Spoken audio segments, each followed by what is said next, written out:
attend, but I looked at the video of the Los Gatos one, the city council meeting.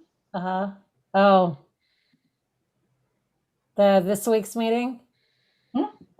You mean they're meeting this week? Tuesday night.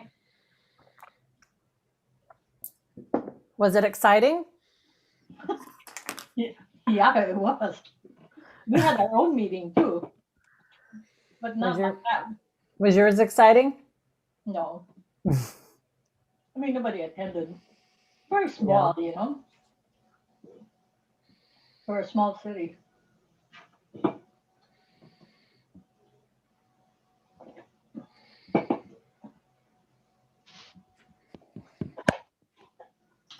I got the letter from, what's his name? At Sunnyvale. Oh, Vice Mayor Hendricks. He'll be attending the meeting.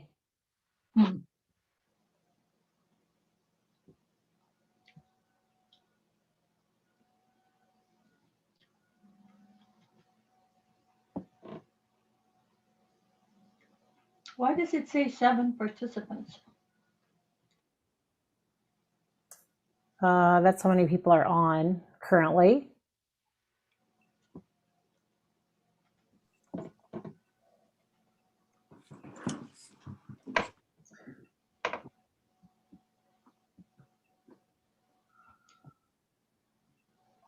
You don't mind me snacking, do you? No.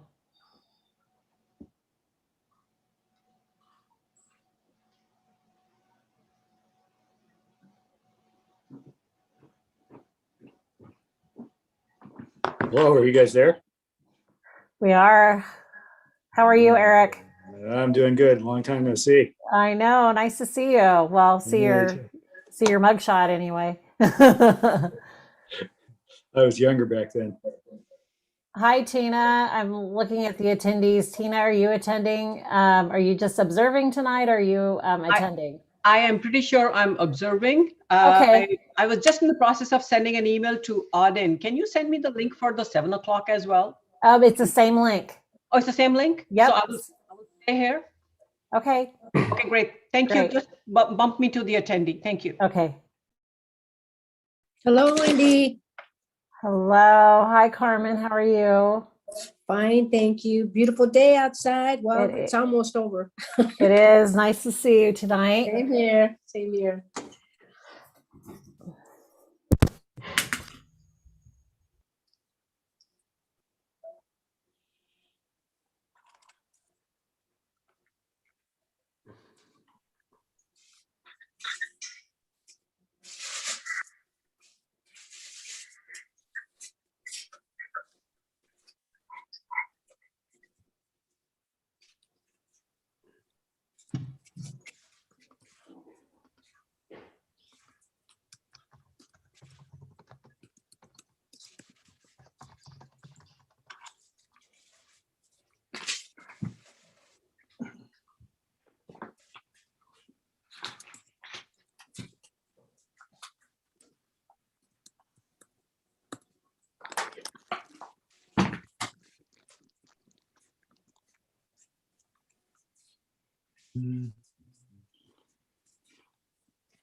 Hi, Liz. You're on the wrong side.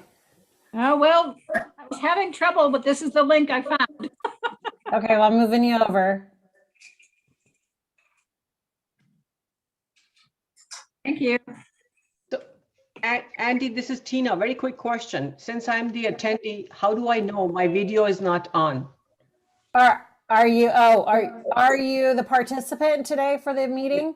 I'm pretty sure I won't be. I'm confident Jan will show up. Oh, okay. When you bump me to attendee, that's when I know my video is not on, so I can eat my dinner. Well, it says that you're an attendee right now. I just have to remove your I just have to disable your talking and then you should be okay. Okay? Okay, great. And you Awesome. have to share with us whatever you're eating. Okay, actually trying to finish my it dinner. is 6:01. So why don't I go ahead and call this meeting to order? Hello, everybody. Oh, And if I could have on with the roll call vote, please, or roll call vote. I'm still after last night's council meeting, so Okay, Gibbons, here. Gibbons present, Paul, Here. Paul present, Blankley, Here. Blankley present, Flagger, Flagger absent, Mock absent, Syok, Syok present, Montano, Here. Montano present, Turner, Here. Turner present, Constantine present. present, Kame absent, Philseth present, Jones present, Watanabe Here. Watanabe present, Zhao present, Cisneros present. We have a quorum. And Great, thank you. Auden, I'm here as well. Great, thank you. Thank you. Now I want to ask too is if there's anyone just signed in, if they want to go ahead and say their name so Auden knows that you're here. Seeing no other people, welcome everybody. Everyone's wondering why Rich is wearing a jacket. I just came in from a grand opening. So I want to compete with you because ours always so easy. So anyway, welcome. So we have one consent calendar item, which is the minutes from the March 11th meeting. I'll ask if there's anyone who has any changes to the minutes that they'd like to announce now. If not, I will entertain a motion to accept the consent calendar. So moved, Jones.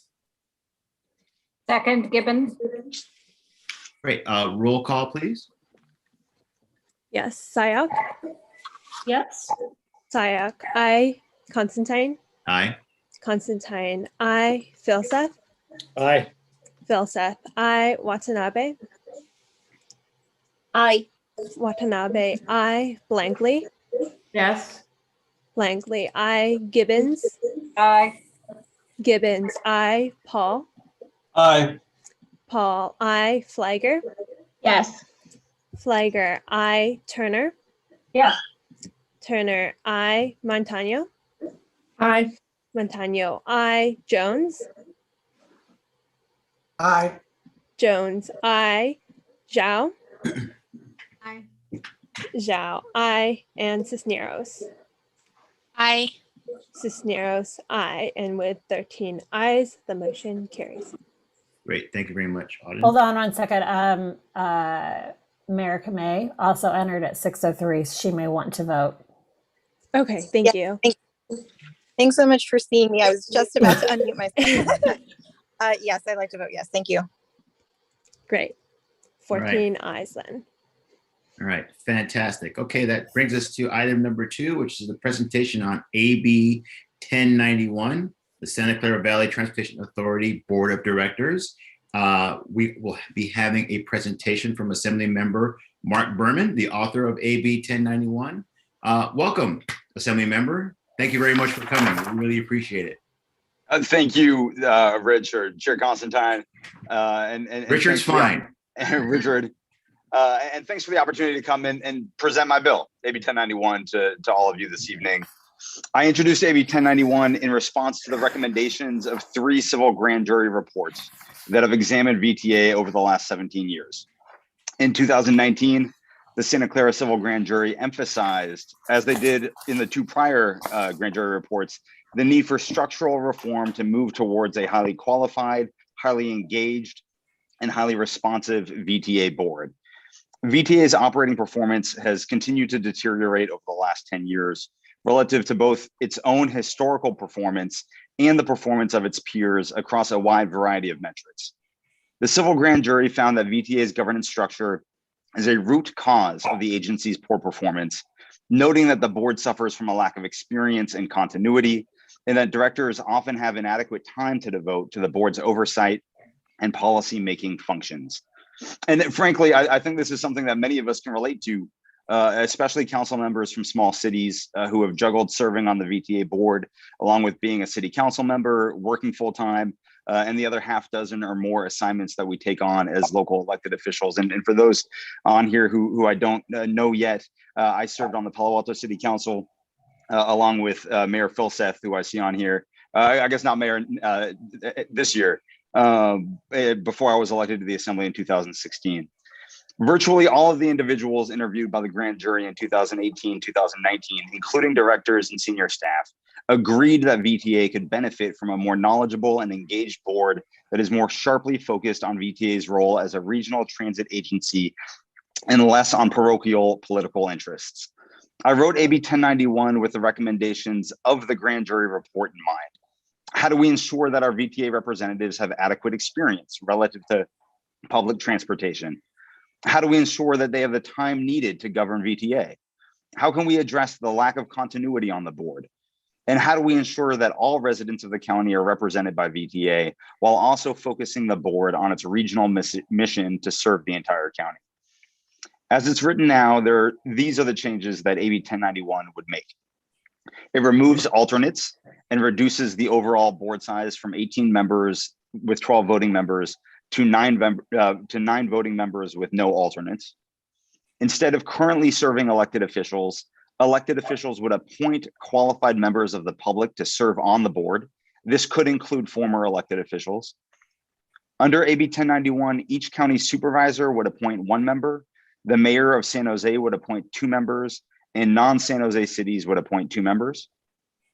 The bill requires the appointing authorities to ensure that expertise relative to transportation, infrastructure or project management, accounting or finance, and executive management are represented on the board. In addition, AB 1091 lengthens the term from 2 to 4 years to provide for greater continuity. And I believe that these reforms will address the structural changes regarding lack of time, lack of continuity, and lack of experience that have affected the VTA board for many years. That said, this is just a first draft as to what structural governance reform of VTA's board could look like. I thought it was important to throw an idea out there and let people take pot shots at it and hopefully offer up either amendments to this idea or suggest their own ideas. And I really want to hear your feedback tonight and your ideas about how we might best address these longstanding problems. I've said from the very start that I am relatively agnostic as to what the final solution looks like. And I'm committed to making amendments to the bill as I continue to hear from stakeholders like yourselves about how this can be done most effectively and equitably. But I do not believe that we can continue to ignore the structural problems with the VTA board that 3 grand juries have each identified. In fact, VTA itself has recognized many of these shortcomings. At the most recent VTA board meeting, staff described the progress of the ad hoc board enhancement committee. The board enhancement committee undertook an assessment of their governance structure and recommended many changes. 2 of the key recommended changes in the RSM report, which was an analysis of VTA's governance that was commissioned by the board, was to adopt 4-year terms and to eliminate the use of alternates, which are both included in my bill. And I would be remiss if I didn't point out that Teresa O'Neill, who convened the board enhancement committee when she was VTA chair, supports this bill. John McAllister, who chaired the board enhancement committee, supports this bill. There is clearly a need for structural reform to the VTA board beyond the adjustments that the board has demonstrated a willingness to take on itself. And I also want to clear up why this requires state legislation, because I think there's some confusion about that I've seen in things that people have written, as opposed to the board making these structural changes itself. The VTA board of directors is enshrined in state law. And so the only way to change the makeup of the board is through state legislation.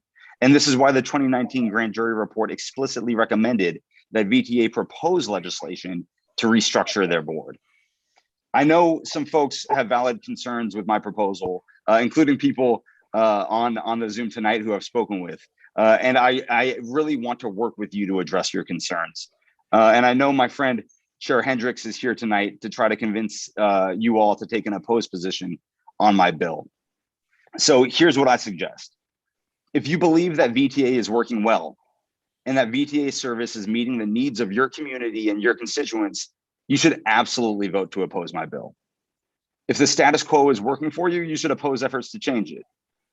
But if you agree with me and agree with the conclusions of 3 grand jury reports over the last 20 years, that the status quo isn't working and that it's not meeting the needs of transit riders, of VTA staff, or taxpayers, then I would encourage you to just take a watch position on the bill for now. The legislative process is long, and I'm committed to making amendments to this bill along the way, and you have plenty of time to oppose the bill and try to defeat it as it moves through the process. And I would really, truly, humbly invite you to work with me towards our shared goal of improving public transportation for the residents of Santa Clara County. Thanks.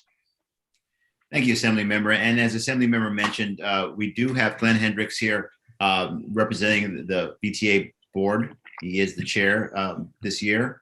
And rather than having Glenn speak now, I would ask that we ask questions of the Assembly Member first, and then we can have Glenn speak, and then we can ask questions of Glenn or both. So with that, I will ask my colleagues if they will just raise their hands, their virtual hands, and then I will just call on you, and then we can go in order. Great. Mayor Blankley. Didn't know I'd be first, but okay. Hello. You raise your hand Assembly first, so you go. Okay. Welcome and thank you.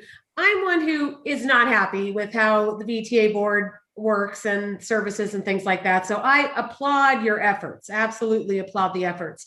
And very well said as far as it'll be a long process and there are lots of things we should tweak along the way. I know looking at, as someone from Gilroy, you know, looking at how would we be represented, because Gilroy and Morgan Hill are just geographically removed from the rest of the county and it makes it more difficult. I would want to look at this or make suggestions that better ensure, can't ensure, but that better ensure that Morgan Hill and Gilroy has more of a voice.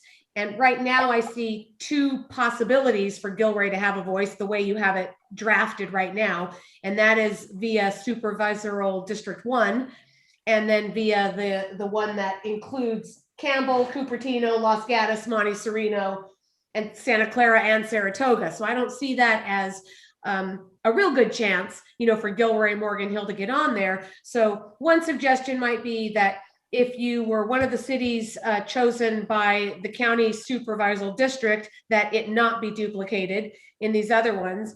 And then another might, I don't know, might be that actually there's a third. So you don't have quite so many in the 2. So it's a 10-member body, not a 9-member body, but something that helps us all get to a better comfort level that we're not going to be left out when all the other cities are, you know, they're adjacent to each other. It's a lot easier to work, and then you got to travel all this distance to get down to us. So those are my comments. Really appreciate the comments and really appreciate the chat that we had a couple of weeks ago, and completely understand where you're coming from. I should say, you know, there have been 2 things.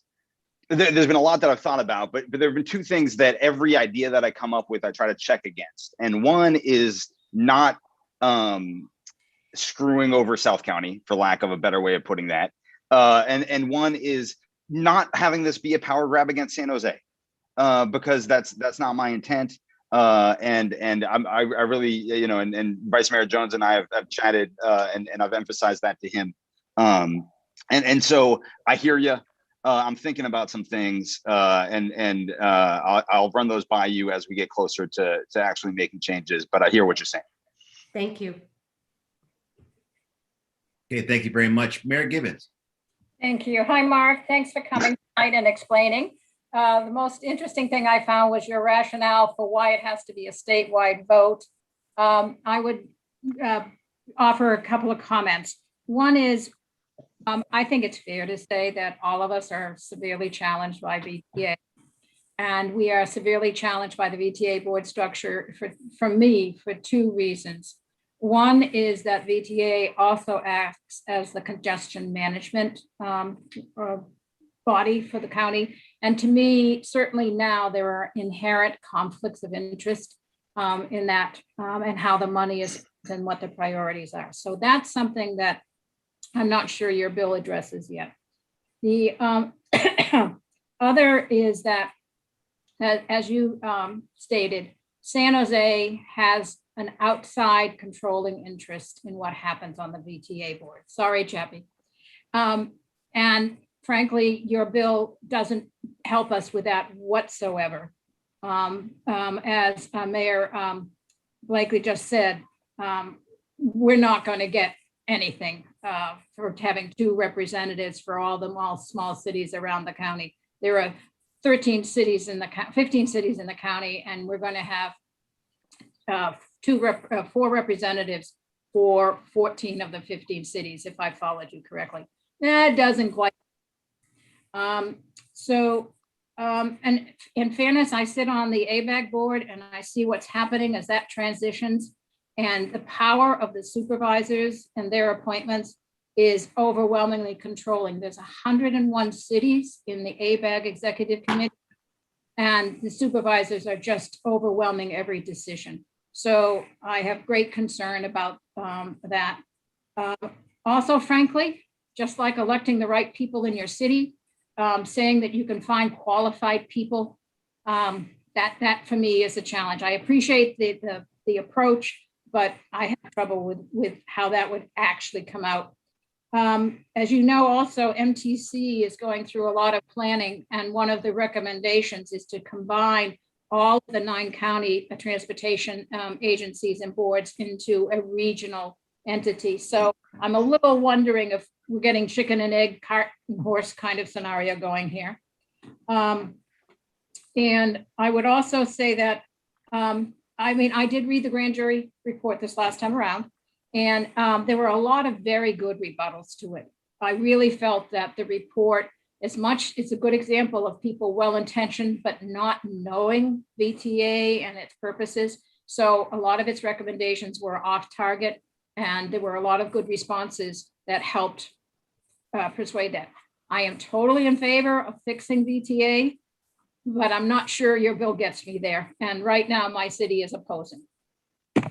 Thank you, Liz. And that's a great example of how I'm darned if I do and I'm darned if I don't. Because I've heard from some different people from some of the smaller cities that they feel like this bill gives San Jose too much power. And then I also received a letter today from the mayor of San Jose. And I have to be honest, I just drove back from Sacramento. I haven't read it yet, but it's a letter in opposition to the bill. And my staff said it's very aggressive, was how they termed it. So I've got the mayor of San Jose very strongly opposed to the bill because he thinks it doesn't give San Jose enough power. And I've got some of the smaller city reps opposed to the bill because they think it gives San Jose too much power, which maybe means that I've got the right balance. I don't think I do. I think the bill still needs some change. But that's just the challenge with this effort. And my hope was that by having 5 members appointed by the Board of Supervisors, 1 per supervisor, and looking at their districts, that, I think all of them represent a small part of San Jose, from a small part of San Jose to a big part of San Jose. And then also, I think 4 of the 5 represent smaller cities. I think Supervisor Chavez maybe has only San Jose. And my hope was that would cause them to appoint people that would take a regional approach to VTA governance, and not look at things, because like I was chatting with someone yesterday about how the geographic boundaries around our cities are pretty arbitrary, right? And you can live in one city and be bordered to another and still be impacted equally by VTA and transit service. And so this was an attempt to find a way where everybody would be represented, but that San Jose would still get a couple appointments. The non-San Jose cities would. But I hear you that this isn't the sweet spot for Campbell. And if given the opportunity, I'll keep working on it. Great, thank you very much. Mayor Paul. Thank you, Chair. Hi, Assembly Member Berman. How are you? Good. How are you, Mayor? I'm doing great, thanks. Good. Okay, well, let me just lead with Cupertino opposes. We have unanimously voted to oppose. I don't think this is the right balance. And I think that if we can solve the problem internally, we should. But my question has to do with the timing of this bill in this moment where we have an administrative change on the federal level. And we also have a new administration that clearly has an appetite to support infrastructure-based projects. So in the last large federal project, we unfortunately fell victim to a political ploy, frankly, by people who are completely out of not just our jurisdiction, but our state. And of course, one of your colleagues in the assembly piled on from Southern California when they called it Nancy Pelosi's subway to Silicon Valley. And I can you sorry, Darcy, what in particular are you talking about? You're kind of speaking vaguely and I'm not sure exactly what you're referring to. Well, let me get to my point. My question to you is why put forward AB 1091 or anything like it at this point when we're trying to figure out from a generational basis, and it's been decades, how to fix the transit system in this county. And we have probably a generational opportunity to be able to secure support and funding. Why put into the equation the question of whether we should entirely upend the structure of our board? Why not get behind the efforts to try to secure some of the support on a national basis? And I'm wondering if this does not get supported, if your bill does not get supported, what can you do to help us build out an effective transit system? Because at the end of the day, you're right. We shouldn't be working on provincial types of attitudes and types of projects. We should be focused on transit as a system. But how does this help us get to that point? And why the timing now? And if this does not actually go through, what can you be doing on the assembly from the state of California? From this area, and you do represent part of Cupertino as well. And so I'd really love to have had the interface. As a new board member of VTA, it would have been nice to have that conversation. And when your staff did go ahead and indicate that this bill was coming through, I was probably your first comment back. And so it would just, I wonder why this timing now.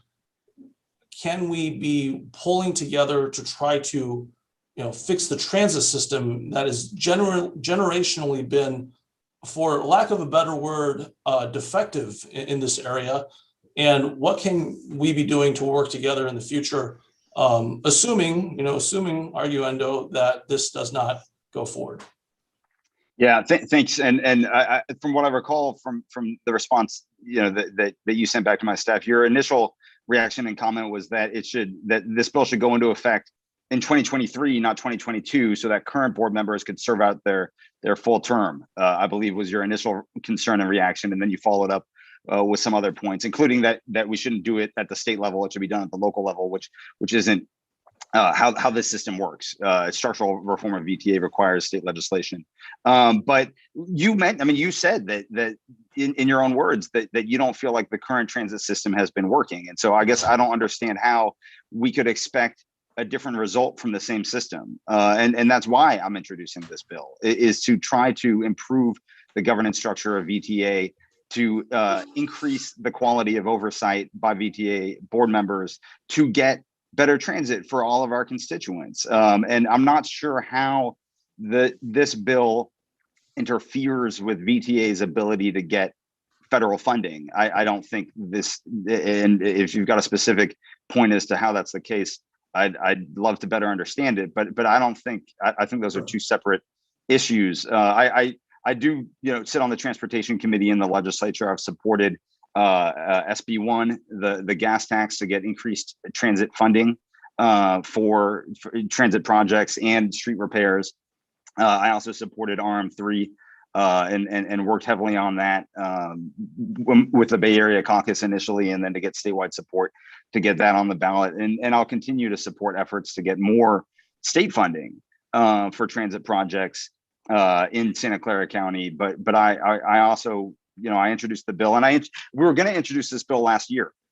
And immediately following on the grand jury report, and then COVID hit, and I decided that was not the time. That let's focus on the crisis at hand. But I don't, I think personally, I think this is an important issue. I think that VTA needs more structural governance reform. So far, the vast majority of the people that I've spoken with have agreed with that. They don't all agree with my solution, and that's incredibly valid. And I hope people continue to give me suggestions for how to improve it. But very few people have felt like the existing VTA governance structure is meeting the needs of Santa Clara County residents and Santa Clara County transit riders. And I do apologize. I really wish it's funny. I think I have spoken to more people about this bill at this stage of the legislative process, where the bill hasn't even received one vote yet. I've spoken to more people about this bill than any of the other 85 bills that I've introduced in the legislature. Probably 2x or 3x more conversations with people, but that's still not enough. I know there are a lot of people who care a lot about this issue, and I really do want to have thorough and substantive conversations with everybody, and that's why I really appreciate the chance to chat with folks tonight.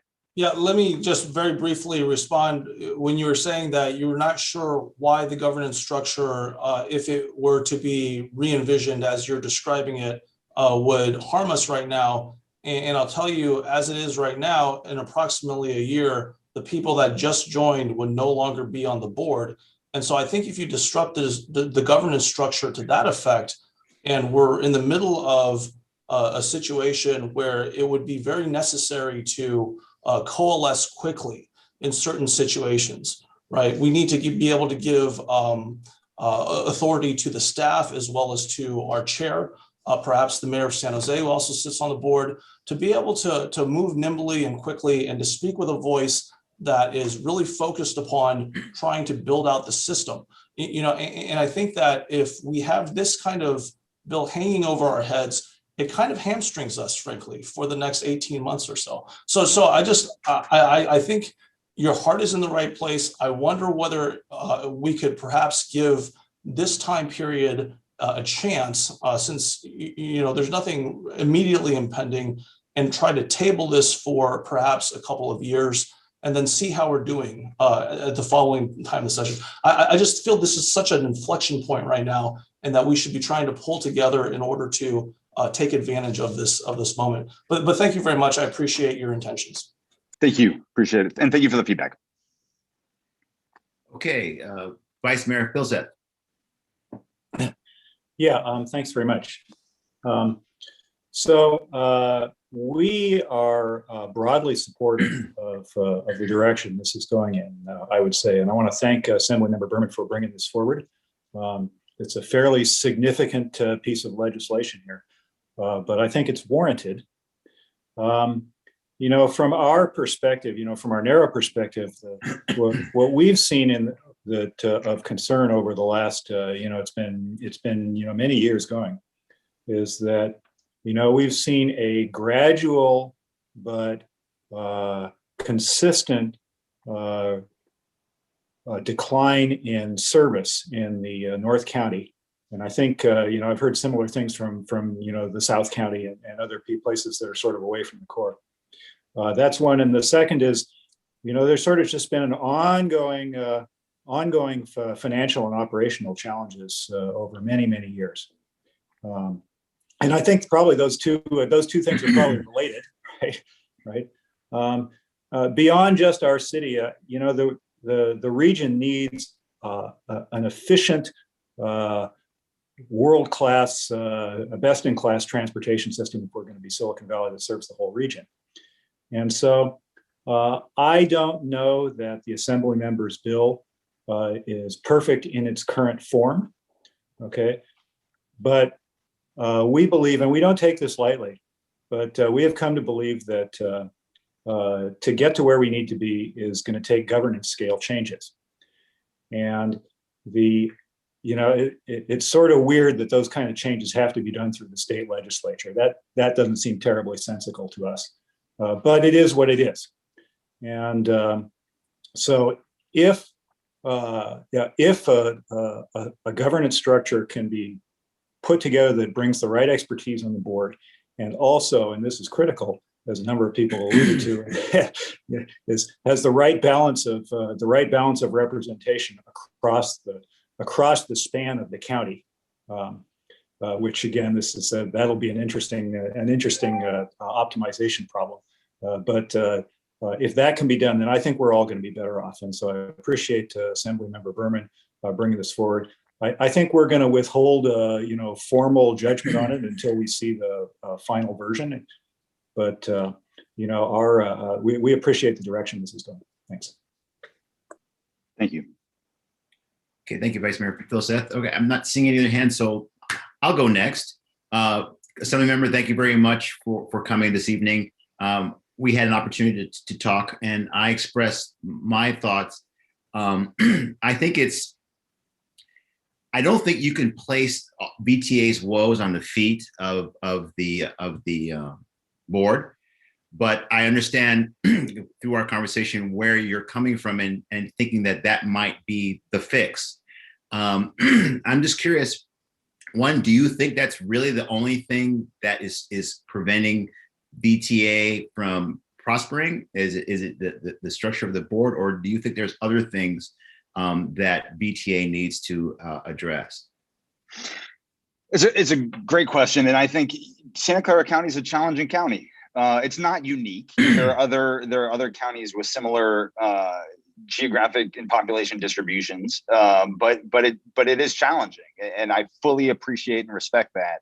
I think that governance reform can help. I don't necessarily think that governance reform. I don't anticipate that governance reform will be the silver bullet. And I would love to find ways to get additional funding. I think land use decisions and the ability to build more housing near transit, to create the transit riders, or build more employment centers near transit is important as well. But I think governance structure is a part of the solution. So I guess that's my attitude towards that. Well, I appreciate that. And as I stated when I spoke with you, I was kind of agnostic as far as where I thought it would go. We in Morgan Hill, we're not really taking a position right now. And as I told you, I am now sitting in a seat that represents Gilroy and Morgan Hill. And my only concern is that we are well represented. You talked about building housing near transit. As far as Morgan Hill and Gilroy are concerned, and I don't want to speak for Mayor Blankley, but she's nodding her head, so I think I'm going in the right direction. But please correct me if I'm going in the wrong direction. But we are part in a transportation desert. So building more housing near our transportation centers isn't really going to fix the problem. So this is a systemic issue that needs to be worked on. And I don't think the board, or changing the makeup of how the board is elected or how it's run, is going to fix those issues.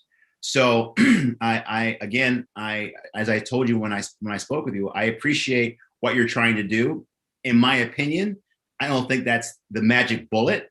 But again, I'm not going to stand in the way of progress, because my only concern is that my region, and as a whole, the whole Santa Clara County, is represented wholly and fairly.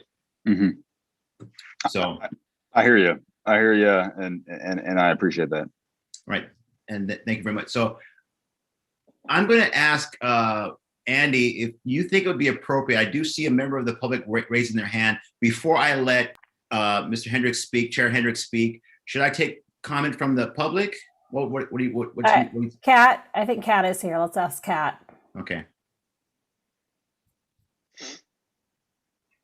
I don't see Kat on the screen. Oh, she was here. Hold on. Maybe she just. Kat, can I unmute you? Oh, there she is. Okay. Did we lose her? I see her name on the screen, but she's still muted. Oh.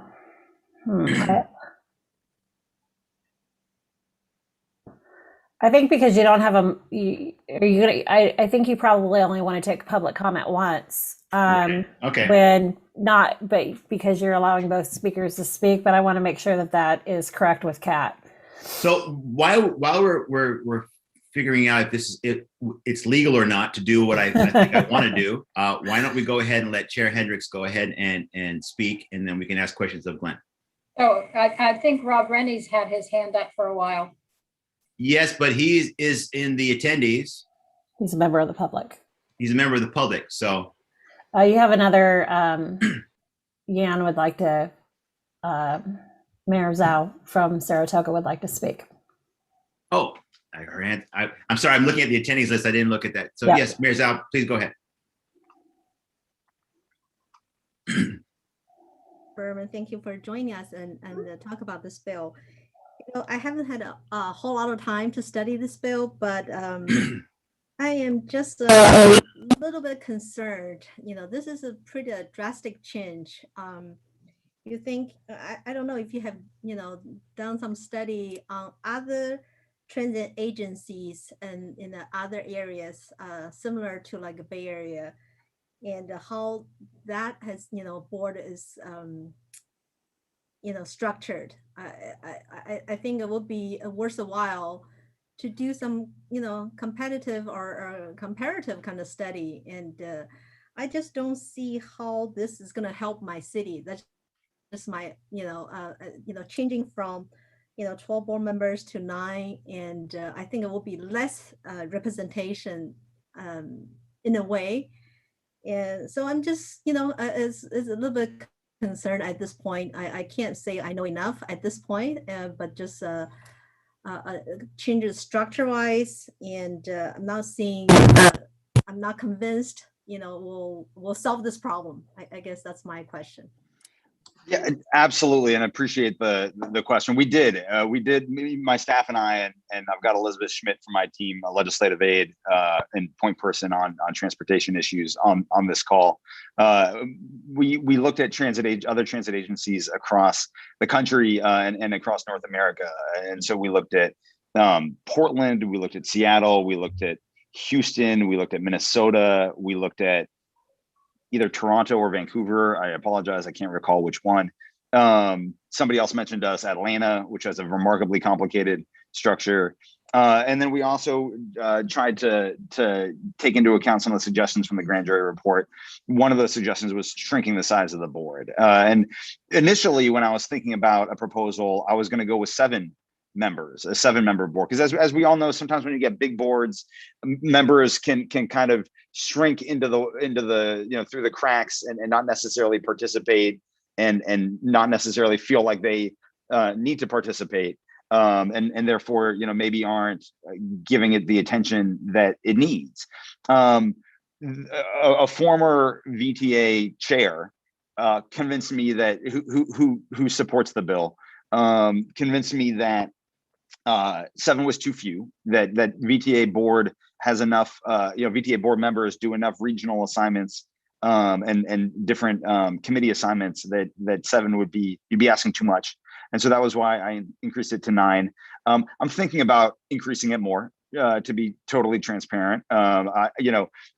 Shrinking the size of the board was one of the recommendations of the grand jury report, but I'm weighing all the different pros and cons of certain things. And I think there could be some pros of increasing it higher than 9 that outweigh the cons of having a bigger board.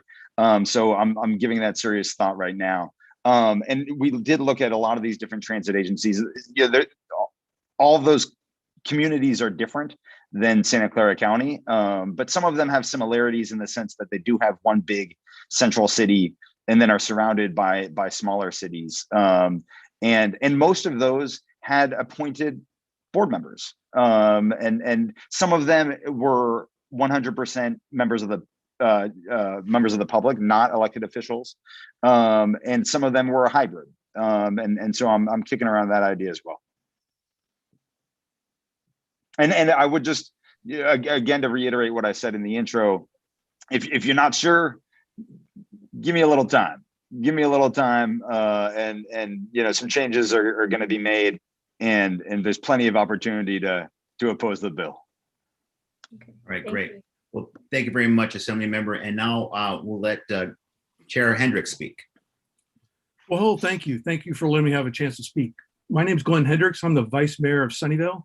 I'm the Chair of the VTA Board of Directors, and I'm also a board member of Caltrain. I was a member of the Board Enhancement Committee, and I am speaking tonight as the Chair of VTA. I am here asking the Cities Association to take an opposed position to Assembly Member Berman's bill, AB 1091. One of the first questions I am asked is, has the VTA board taken a position on this? The answer is yes. The board voted last year as part of the board enhancement process if we should look at changing the elected structure of the board. The board voted not to pursue this. Because this vote was taken last year, and we now have AB 1091, and we have several new board members, we discussed this topic at the April 1st, 2021 board meeting. Only one board member mentioned they would like to see us work with Assembly Member Berman's bill on this bill. AB 1091 does not solve any issues on the VTA board. I've heard people talking about this topic for a couple of years. When you talk to them in private, the issue is not governance, it's outcomes. People want different results from the board, and they think that will happen if you change how the board members are selected. The thing you have to ask yourself is, this is implemented, what results will be different? What is success of this bill? The fact we put non-electeds on the board, or something else? Will putting residents in charge of the board automatically increase service hours, make a project get implemented faster, increase revenue? What decisions would they make to, quote, fix VTA? And what exactly does fix VTA look like? If residents are on the board, will that stop cities from feeling they are not getting enough service? And I'd like to remind you, service hour challenges are related to budget and revenue. Changing the board members does not change the issues that we have to deal with. The public will lose accountability. Are the appointees loyal to their VTA customers or to who appointed them? The West Valley City Group decided to change its representative. That's how accountability works. The bill is not complete. It does not address term length, alternates, alternating terms so you don't turn over the whole board at once, compensation. Who picks the city members? Vetting. How much vetting do you get from an application and interview versus the vetting that someone goes through when they run for an elected office? Would the Cities Association pick the two representatives for the cities? Or does the Cities Association have a process for picking non-elected officials for any position? That'd be something brand new you've never done before. Implementation. Would you replace the entire current board at once? People have been concerned that half the board changed this last year, but we would be okay to replace the entire board to implement this? To you as City Association members, do you think you are qualified to serve on your local jurisdiction and have the time to serve on the Cities Association board? One issue I hear repeated, small city reps only spend 2 years on the board. I'm in my 5th year. Some people may not like some of my votes, but you can't say I wasn't prepared, wasn't fully engaged, wasn't there to add value and to improve the system. John McAllister was 4+ years. Teresa O'Neill was 4+ years, and there have been many others. Your cities, let me repeat, your cities will lose representation. You're going from 5 seats to only 2. And for the city of Sunnyvale, Santa Clara, and Milpitas City Group, we definitely lose out in terms of the amount of representation that we have. The board has lots of work to do today. How does reducing the number of board members address the workload question? Are you comfortable with residents selecting the next general manager for VTA? Are you comfortable with residents making multi-million or multi-billion-dollar budget decisions? Do you think the federal government is more or less likely to approve money to VTA projects if we have residents on the board as opposed to elected officials? We're going to lose the connection between land use planning and transportation decisions. And do you want to hang your rationale for doing this on a grand jury report that also recommends that we take the action that goes against the will of the voters? The latest grand jury report says we should not build the East Ridge Light Rail extension. That was approved by the voters in the 2000 Measure A. AB 1091 essentially says an elected official cannot do the work of their home jurisdiction and another intergovernmental assignment. Or is Assemblymember Berman trying to say something is special about VTA that makes it impossible for an elected official to be on this board? Is he essentially saying none of us can also be on any intergovernmental assignment? And I've already heard other members of the public say we should 1091 other boards and commissions that exist. AB 1091 is not really a statement against the VTA board. It is a statement that the appointing jurisdictions, let me say that again, the appointing jurisdictions, and that is your cities, are not doing a good job of appointing people to the VTA. AB 1091 is an indictment against the elected officials who are not on the VTA board. You need to ask yourself, what problem are we trying to solve? At best, the fact that we have elected officials is a symptom. It is not a problem in and of itself. It might make people feel good to change the structure for change's sake, but it doesn't solve the real issues that VTA has, and it potentially makes things worse. I've heard people say they want to try and fix things. If people have concerns that they would like to see addressed on the VTA board, VTA service, or other things within VTA, please feel free to contact me or contact your city representative onto the board. I am respectfully requesting the Santa Clara County Cities Association to formally take an opposed position to AB 1091 and to document that position to the appropriate assembly committees. And I want to thank you for listening to me, and I'd be happy to answer any questions. Okay, so this same procedure will go. If you have a question, please raise your virtual hand. And I want to thank Chair Hendricks for coming this evening, and I will go with Mayor Blankley. Thank you, Glenn, for that. And I've read your letters and totally appreciate your perspective. I just think it's premature because this is not the final, this is just a stab so far. It's just saying that the current governance doesn't work and trying to get at what do we do? So I certainly am not ready to just take a position against it because I like the direction it's trying to achieve. How it is currently written is not the way it should be, but that's how we start the process. So I'm encouraging that process. So I would just say that a process might have looked different if Assemblymember Berman had actually come to a VTA meeting in an open way and said, here, there are issues and let's have a discussion. You know, Assemblymember Berman, he reached out to me in a private way, said, Glenn, I'd like to have a conversation with you, but keep it confidential. So I wasn't able to talk with anybody else. You know, if we're trying to do this, there potentially are other ways to address this rather than just throwing something against the wall that had not been convened and had a discussion with the board. Yeah, I'm giving you my take on whether or not as a cities association, we should take a position. And I just said that I do not think so. And that's your guys' vote. You guys will ultimately make that. Right, thank you. Right, so I don't see any other hands going up. I'll just say that as a new member of the board, I want to take this opportunity to commend Chair Hendricks for the way that he runs our meetings. They're very well run, and I also would echo what he said, that he is very well prepared. And I will tell you, it's a difficult thing to get up to speed as a new member of the board. I'm not new to VTA because before that I was chair of the PAC. But there is definitely a learning curve, but that would be with any position.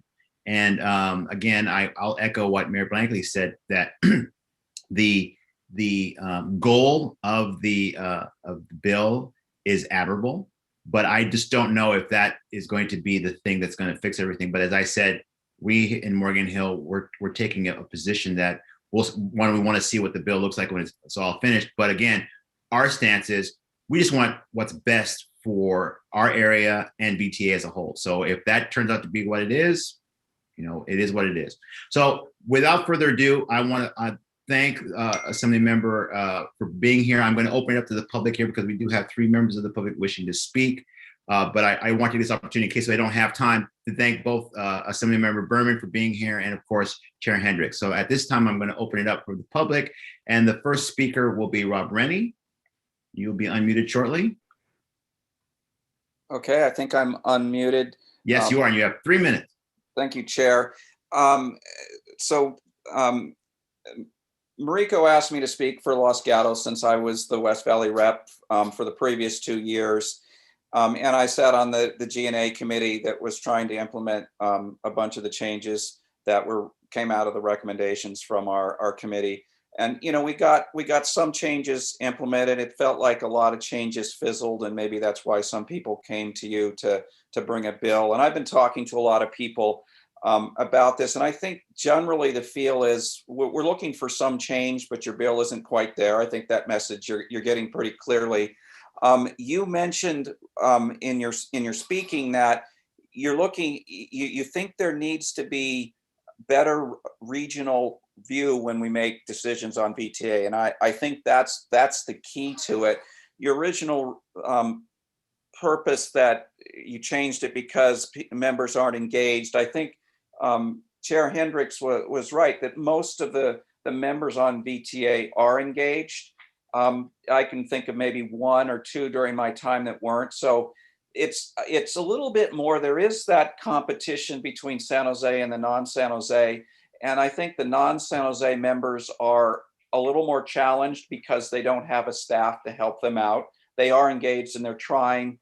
And their terms tend to be shorter. There's more longevity of the San Jose members. So it's putting the non-San Jose members at disadvantage. So, somehow getting through that, Chair Hendricks blamed it on the cities for how they appoint people. Well, we're many cities trying to work maybe as one against San Jose, hopefully not working with, but that's kind of the challenge. The thing that's sort of could help it, that's always more difficult. What the challenge comes when there's not enough funds, and some others have mentioned that also. Maybe thinking through better ways to bring more dollars so that we can do more regionally. A lot of the friction has been the dollars that have been sucked into BART, and the light rail extension to East Ridge is almost $500 million. So the rest of the region isn't getting theirs. We're not getting. When is Caltrain double tracking come? When is electrification of Caltrain to Gilroy, coming in? So maybe thinking through some ways to bring funding other than yet another sales tax measure. I think Chair Hendricks mentions operational challenge funding, right? That's, or maybe the person from Palo Alto, that's, so I don't have the solutions. Those are just some of the thoughts. And again, Mariko asked me to give thoughts from Los Gatos. So that's the best I have at this point. I'm muted. Thank you, Rob. Next speaker will be Pat Burt. And Rich, just to check, I assume I shouldn't reply to anything. No. Yeah. Okay. Unless you feel a burning desire, but we're coming up against 7 o'clock and I want to give everybody a chance to speak. I'll stay muted. Just thanks to everybody for the feedback. Okay. You can hear me, Rich? Yes, we can. Okay, thanks. I'd like to support a lot of the comments Rob just made. And I did want to clarify, Palo Alto City Council has not had any position nor discussions on the issue yet. And so I can just offer personal opinions. I think we all have over the years been frustrated by the outcomes at different times of ETA. And I think we are, we share an interest that the system will move toward less parochialism and a more systematic approach and more regionally oriented. But I also think that a number of the issues that have been raised over the last several years were embraced by the VTA board and even staff and adopted. And so what remains is some issues more on that are nuanced. And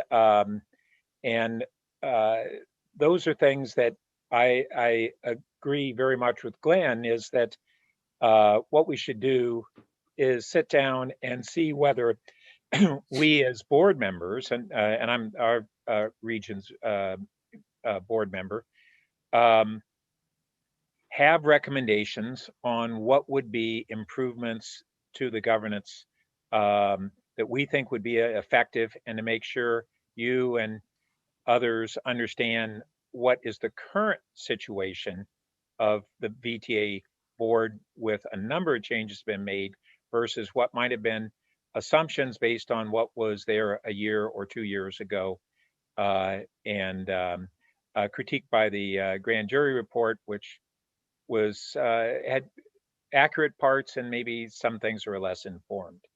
So thanks. Okay, thank you very much, Pat. Next speaker will be Mr. LeBron, and you get 3 minutes, Mr. LeBron.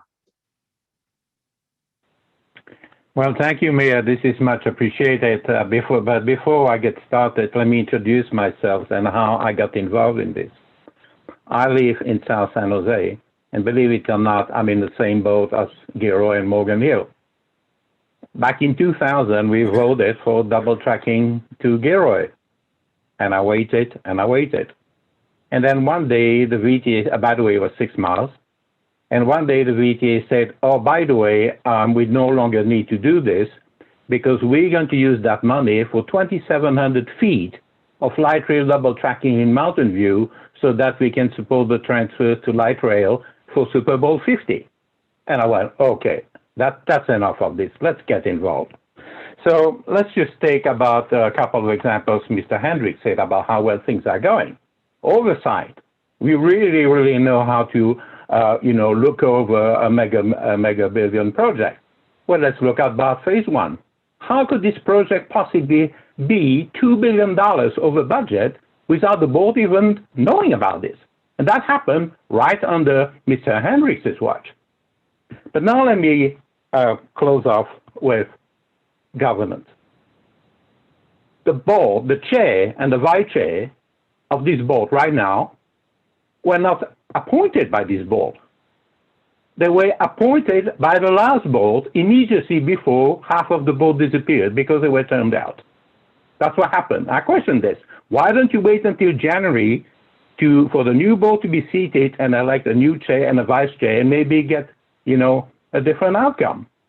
And I'm going to wrap up here with the final insult. So right after Mr. Hendricks, managed to, do his sausage making and get himself appointed, a chairman of the board. And by the way, Mr. Jones is the vice chair. Good evening, Mr. Vice Mayor.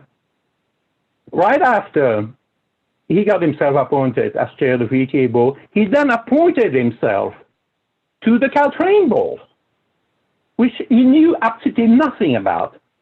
And at that point in time, he actually had an option to appoint Jeannie Bruins, a former VTA chair who had about 6 years of Caltrain expertise on the belt, who actually knew what she was doing and put the positive train control fiasco back on track. And now let me just go to San Francisco and look at the composition. Who did they appoint to the Caltrain board? They appointed Steve Heminger.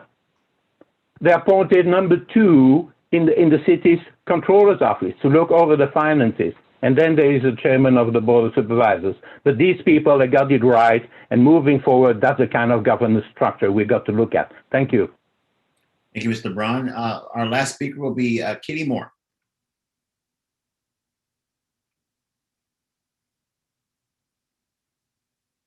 All right. Okay, thank you. Good evening. I am the new PAC chair for the VTA PAC as of January, and I am here representing myself only. I find AB 1091 demotivating, and my appointment was suggested by Mayor Paul, and it was approved by our city council.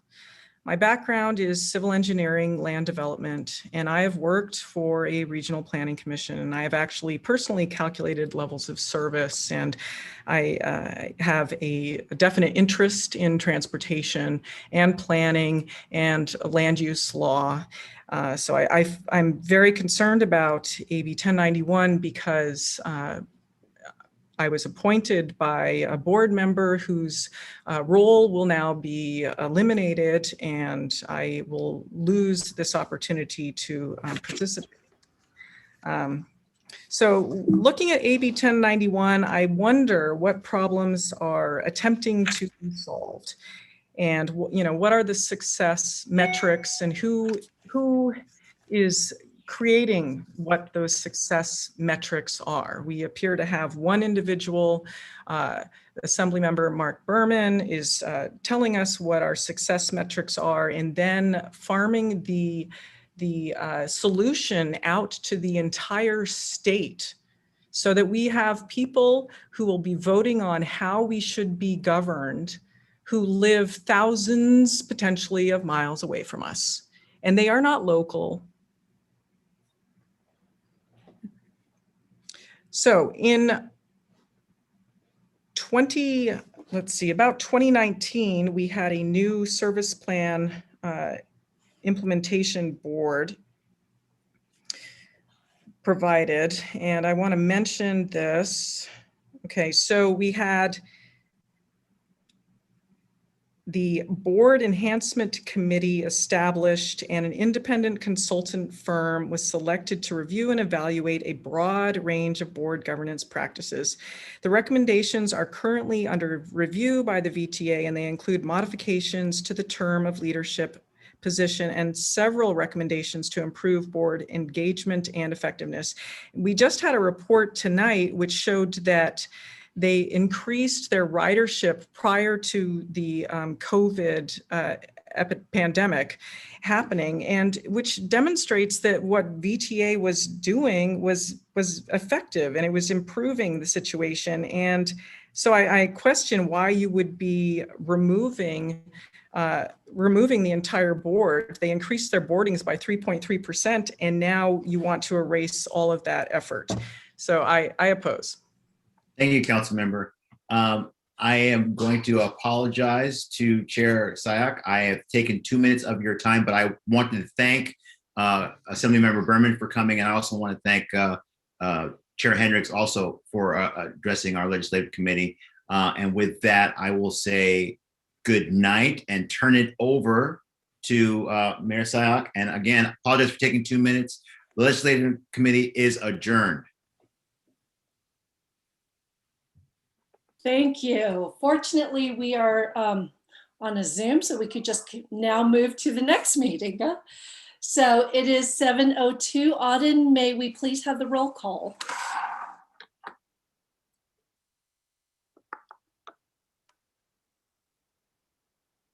I'm trying to move people over as well. Oh, okay. Do we have everyone, Andy? I think so.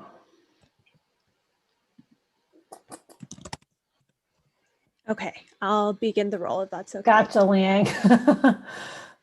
Okay, Bybee. Present. Bybee present. Chow. Here. Chow present. Blankley. Here. Blankley present. Flagger. Here. Flagger present. Mock. Present. Mock present. Sayoc. Here. Sayoc present. Montano. Here. Montano present. Turner. Here. Turner present. Constantine. Present. Constantine present. Abakoga. Here.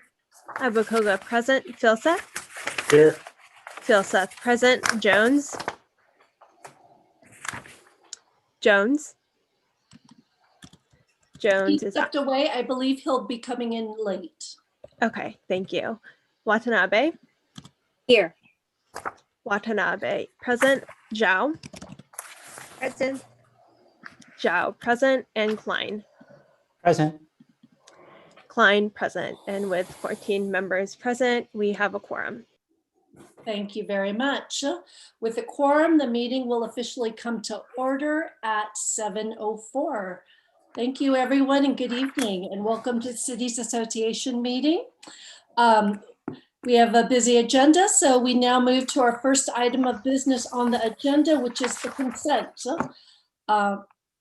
If board is asked to use the raise hand feature. So, you know, I'll be able to see who would like to speak on each item. And so are there any questions on consent? Would anyone like to pull an item? I see no hands raised. I go to my attendees. Would anyone like to pull an item off consent? I see Mary Lynn Bernald.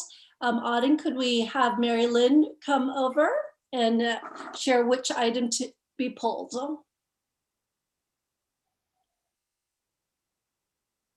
Am I unmuted now? Yes, you are. Welcome. Thank you.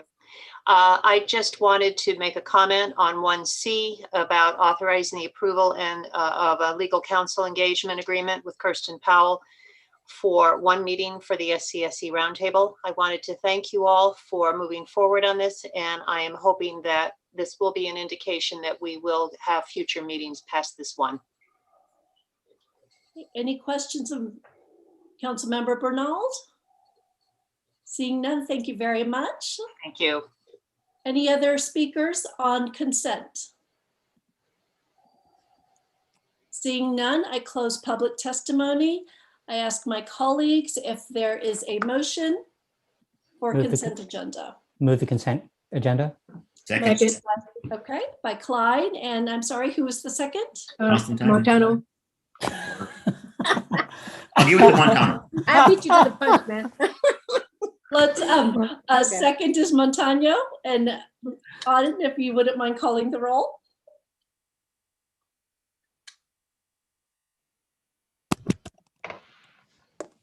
Yes, Blankley. Yes. Blankley, I. Sayak. Aye. Sayak, I. Constantine. Aye. Constantine, I. Turner. Yes. Turner, I. Philseth. Aye. Philseth, I. Abakoga. Aye. Abakoga, I. Bybee. Aye. Bybee, I. Chow. Aye. Chow, I. Mock. Yes. Mock, I. Montano. Aye. Montano, I. Flagger. Yes. Flagger, I. Zhao. Aye. Zhao, I. Watanabe. Yes. Watanabe, I. And Klein. Aye. Klein, I. Is Vice Mayor Jones present? No. No? Okay, absent. And with 14 ayes, the motion carries. Thank you very much. And now we will receive a presentation from Ahmad Thomas, who is the CEO of Silicon Valley Leadership Group. Ahmad, you have been in the chair for a while, and we are formally welcoming you to meet the Cities Association of Santa Clara County. I know several of council members have already had a chance to meet you. So it's very nice to meet you. And before I hand the floor over to you, Director Jordan, do you have any opening comments before we begin? And you're on mute. I don't have any comments, just a big welcome, and sorry it took so long for us to make time on the agenda for you. That's no problem at all. Okay, Mr. Thomas, wonderful. Welcome aboard, and we'd love to hear from you. Well, thank you so much. It's wonderful to be here this evening. And I'm still pretty new. I think it's 7 months into the job here as CEO at SVLG. So more than anything, it's a wonderful opportunity for me to get to know you all a little bit better, build these relationships, which are so important to me in this new role.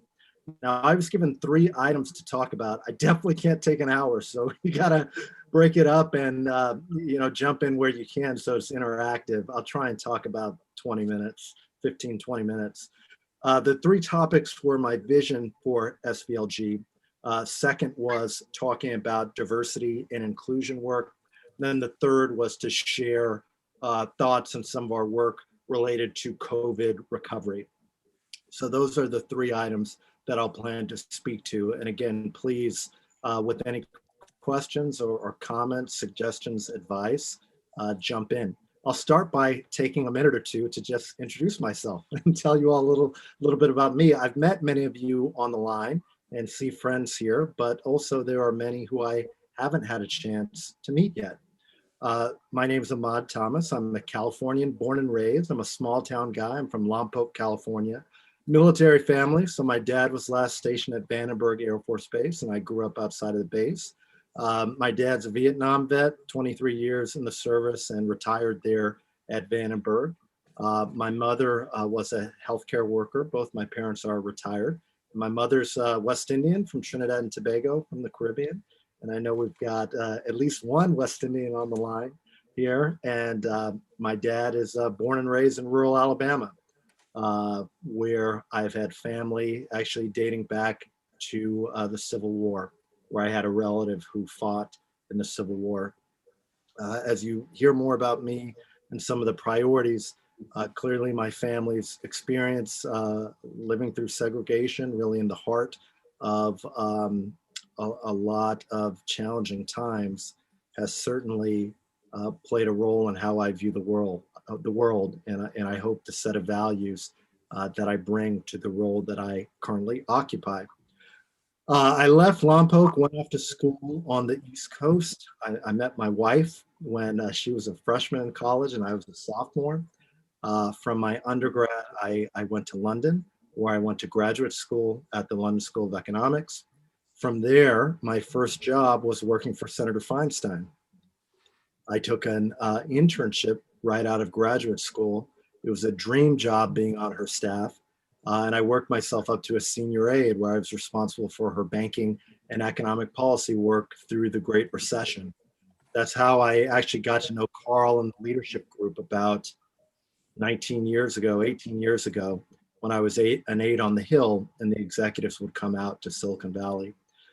Senator Feinstein has been a tremendous influence and mentor, a wonderful leadership influence in my life. I left the Hill and transitioned to the private sector. I spent a decade as an investment banker in various leadership roles. I'm an MBA and have a finance background. I last was leading public sector clients, social impact banking at the firm I was at Barclays, a large investment bank. And the deal I'm probably most proud of is leading the first ever social bond for a nonprofit that we did in the US municipal market. I led 15 billion in transactions during my time as an investment banker. Fast forwarding to SVLG and where we are today, maybe the initial thought is that I am, I think, unique for a role like this. I'm not a government affairs person. I know public policy, and I think I know it probably relatively well, certainly at the federal level. But I'm a business person and a business executive who stepped into this role. Probably more comfortable in a boardroom or around financials than I am in a setting like this. And it was a really big change for me. I got two small kids, a first grader and a third grader. Leaving the private sector was not something I intended to do or probably thought I would be doing. But as I was contacted about this role, talked about where I thought an organization like this could go, and really had great conversations with members of our board around priorities such as diversity, business competitiveness, infrastructure, taking my banking experience and how to take private funds and leverage those for good within community investment. More and more, it sounded like a great fit. And I am very glad that I did make the move to do what I'm doing today. So the first item on the agenda, as I said, I'll talk about priorities I see for SVLG. I'll talk about our diversity and inclusion initiatives and then COVID recovery work. Priorities and I guess broader vision. The vision I have for SVLG is to be the most effective business organization in the country. It's a very, I hope, ambitious vision for a group like ours. When you look at the companies that we represent, I don't think it's an outsized vision. Virtually every major employer, over 350 companies in Silicon Valley, virtually every major employer is a member of our organization. And if you look at our board and the leadership and the commitment that they give to our work, the dedication and engagement is pretty high. I think there are three verticals to achieve this vision. Policy work, our programmatic work, and our partnerships. Now, going through those three verticals, I think they attach to regional work, which is our bread and butter, our state advocacy and investment at the state level to make Silicon Valley a more livable place and make our businesses more competitive here in the state, and a national level. If you look at our diversity leadership, our 25 by 25 program, these are initiatives that on behalf of our executives, I want to be leading national efforts. And I believe one of them already is. Now, for SVLG and how we work, the robust policy work is incredibly important.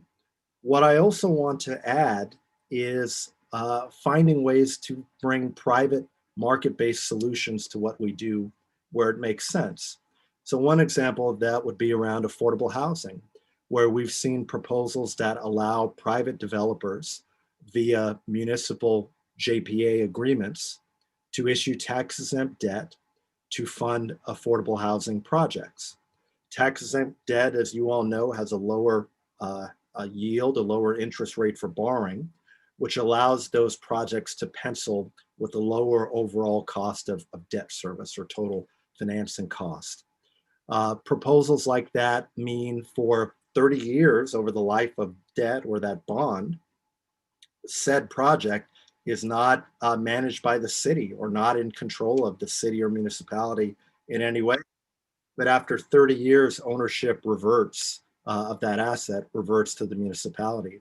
That's just one example where I think we can get really innovative in utilizing our public policy to solve some of the intractable is probably not the right word, but pretty severe challenges that we face. The three priorities that have been set forth for me from our board and membership are COVID recovery work, business competitiveness, and diversity and inclusion. Business competitiveness spans tax, infrastructure, affordable housing, transportation, all of the quality of life measures that I think have been associated with our great work and the leadership that Carl had of this organization for so many years. In me, you'll find someone who's I'm probably too direct than I need to be sometimes. But again, I come from a different professional background and a different set of lived experiences. So I try to share what I think and try to represent our companies and our executives as well and as robustly as I can. But I also think some of these weaknesses are being rough around the edges with some of these items. It's also a great strength because I do believe that coming from the private sector and having that mentality, understanding how to find solutions near term, I think that will augur very well for me in this role. If it doesn't, it's not going to work out. The next item, talking about diversity and inclusion work. We are very focused on diversity and inclusion programs focused on our corporations. I should be pretty open around that. Part of that is the hand that we're dealt. We're a business association, and I deal with business executives. This is where I believe we can drive near-term change. But also, I think it's where we have the greatest expertise. Certainly, being involved in our community discussions related to equity and how we apply an equity lens to public policies, it's very important to me. I was on the hiring committee for the new equity office head at City of San Jose, and I see Chappie on the line, who's been someone who has been a really good resource to me as I learn more about how I can engage to try and further serious aims around equity. It's also not lost on me what it means to be a Black executive in Silicon Valley. I think the way I talk about these issues, the fact that I left what I was doing to take this job, all of that shows a certain commitment, and I hope brings a sense of authenticity to a pretty important set of issues that we confront. So as I mentioned, efforts focused at large corporations, many of our members, and how they diversify their leadership ranks. And really that's done in two ways. One is a program that's called 25 by 25. It's a program whereby participating companies make a commitment around diverse representation among their leadership ranks. The core tenet is that a participating company commits that at least 25% of their leadership will be comprised of individuals from underrepresented groups. These are persons of color and women. For companies who are already there, they commit that by 2025, that number of underrepresented leaders will go up by 25%. Beneath that, we have best practices and criteria related to inclusionary training, related to community investment and volunteerism in communities of color, and related to how we share information publicly around our diversity metrics and goals. Pretty common sense stuff, but there actually had never been an effort with core metrics like that spelled out among large corporations.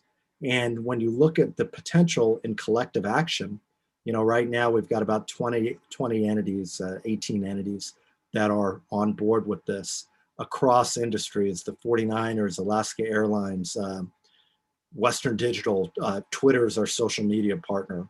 You know, when I come back in another year or when I come back here and I say we've got 90 companies or 110 companies or 150 companies that have agreed on a floor related to diverse leadership, I think we'll see that that's a pretty serious way to catalyze change. And I think with changes to leadership and more diverse executive leadership, you get different decisions in how those executives act and how intentional they are around surrounding themselves with more diverse people and more diverse backgrounds. I would close on the DEI issues by saying these are money issues for me.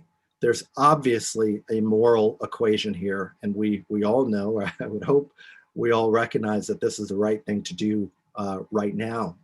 But if you look at the research from McKinsey or BCG, EY, they all point to three really important factors, which is increased market share, increased innovation, and ultimately increased revenue from more diverse teams and more diverse leaders. So when I talk about these issues, these are business issues, and these are core revenue and business competitiveness items that I think make our companies more money and make them more competitive.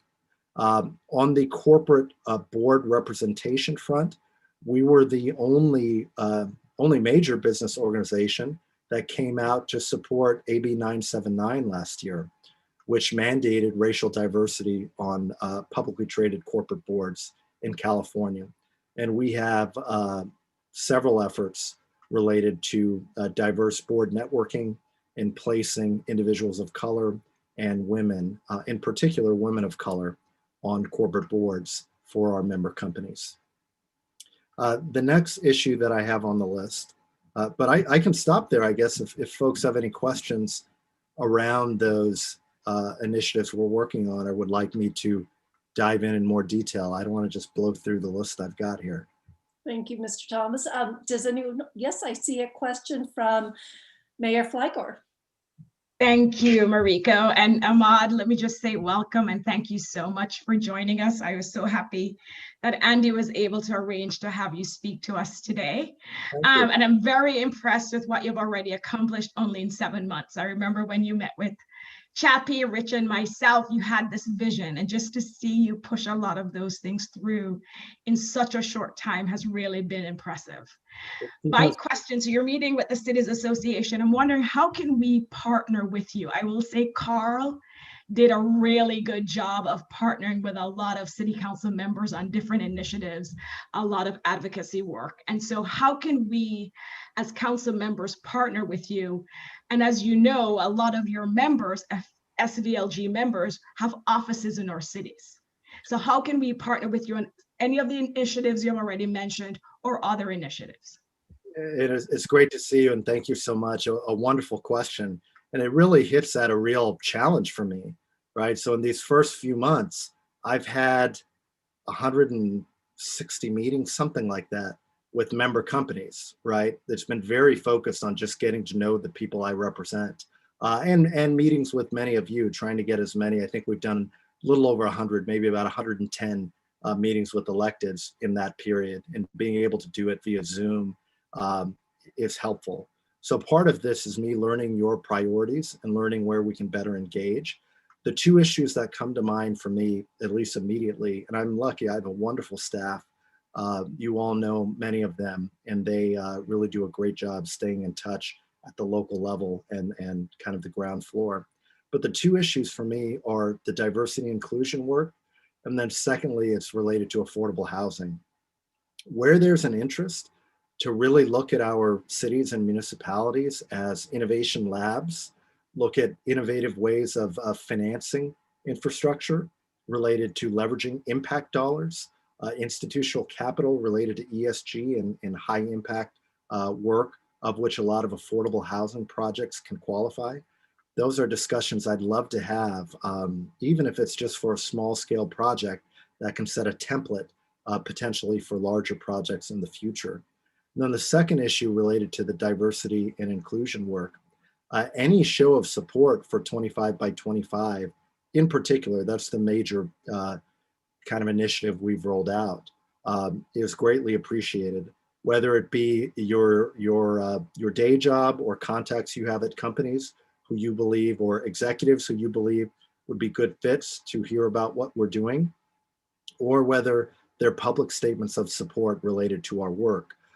So I believe in the next couple of weeks, we're going to see a public pronouncement from leaders of our affinity caucuses in Sacramento around this work. That speaks to how important it is to advocate for more diversity at leadership ranks in our companies. And, for me, the challenge is, and this is a big difference, private sector versus public sector, is also learning to do more with less resources. We've got a problem in that there's far more interest in these initiatives that we're rolling out than we have ability to keep up with. So where you have resources that we may be able to leverage, that would be much appreciated. Thank you for that. And I do think there is a synergy, Mr. Thomas, of the priorities you've mentioned. Obviously, there's 4 for Cities Association: housing and homelessness, transportation, which we know is intertwined with housing, the racial equity issues that we just discussed, and COVID recovery. And we are all concerned about economic recovery for our corporations as well as our small businesses. So I think there's much alignment this year, and I look forward to working with you. Let's see if other members, any colleagues have other questions. And I could just, while we're waiting, just as an example, and this is from my banking experience, a deal that, the deal that I mentioned, the social bond, was done for a nonprofit, Health Right 360, a community health services organization based in San Francisco, but offices across the state, offices here in Santa Clara County and San Mateo County. They serve about 40,000 Californians, and I now sit on their board of directors. A year prior to the public transaction we led for them, they were in technical default. We had this municipal bond that didn't even have a rating, right? It was sold and taken to market unrated, given some of the financial challenges they had. What they did have going for them was that the work they did was incredibly impactful. You could not argue that their work related to homeless prevention, related to substance abuse and mental health, all the work they did keeping people off the street, it was incontrovertible, the societal impact that they had. We took this deal to market, and in a decade, I never brought a deal to market that didn't close. And I honestly was concerned that this was going to be my first one. And this deal, about a $50 million deal, ended up being 10 times oversubscribed. It sold in about 4 minutes. What that meant is that 10 times more investors wanted to support these social projects than bonds that we had to sell. We had major social impact investment funds from names everyone on this call would recognize who dropped off the deal because when you get that much interest, you lower yields. So the interest rates gets a little bit lower, and it didn't meet the threshold they were looking at. The point there is that I didn't believe it until I saw it with my own eyes. there is a real movement afoot around impact investment, whether it be from the Stanford and the Yales, the large endowments you see at the universities, or many of the major investment funds or investment houses like Goldman or Vanguard or Fidelity. And I think that's the next frontier when we look at infrastructure finance and housing affordability in particular, about how we can harness that private capital, leverage those funds to build out more shovel-ready projects. Transportation is a different beast in a sense, because those projects often aren't self-sustaining, which is a different type of financial instrument. And they're often much bigger in terms of dollar size. But this is the thinking that gets me so excited, because I think there's a real opportunity to be innovative in public policy and infrastructure, solving the infrastructure challenges we face. Absolutely. Now, yes, Councilmember Bybee from Campbell.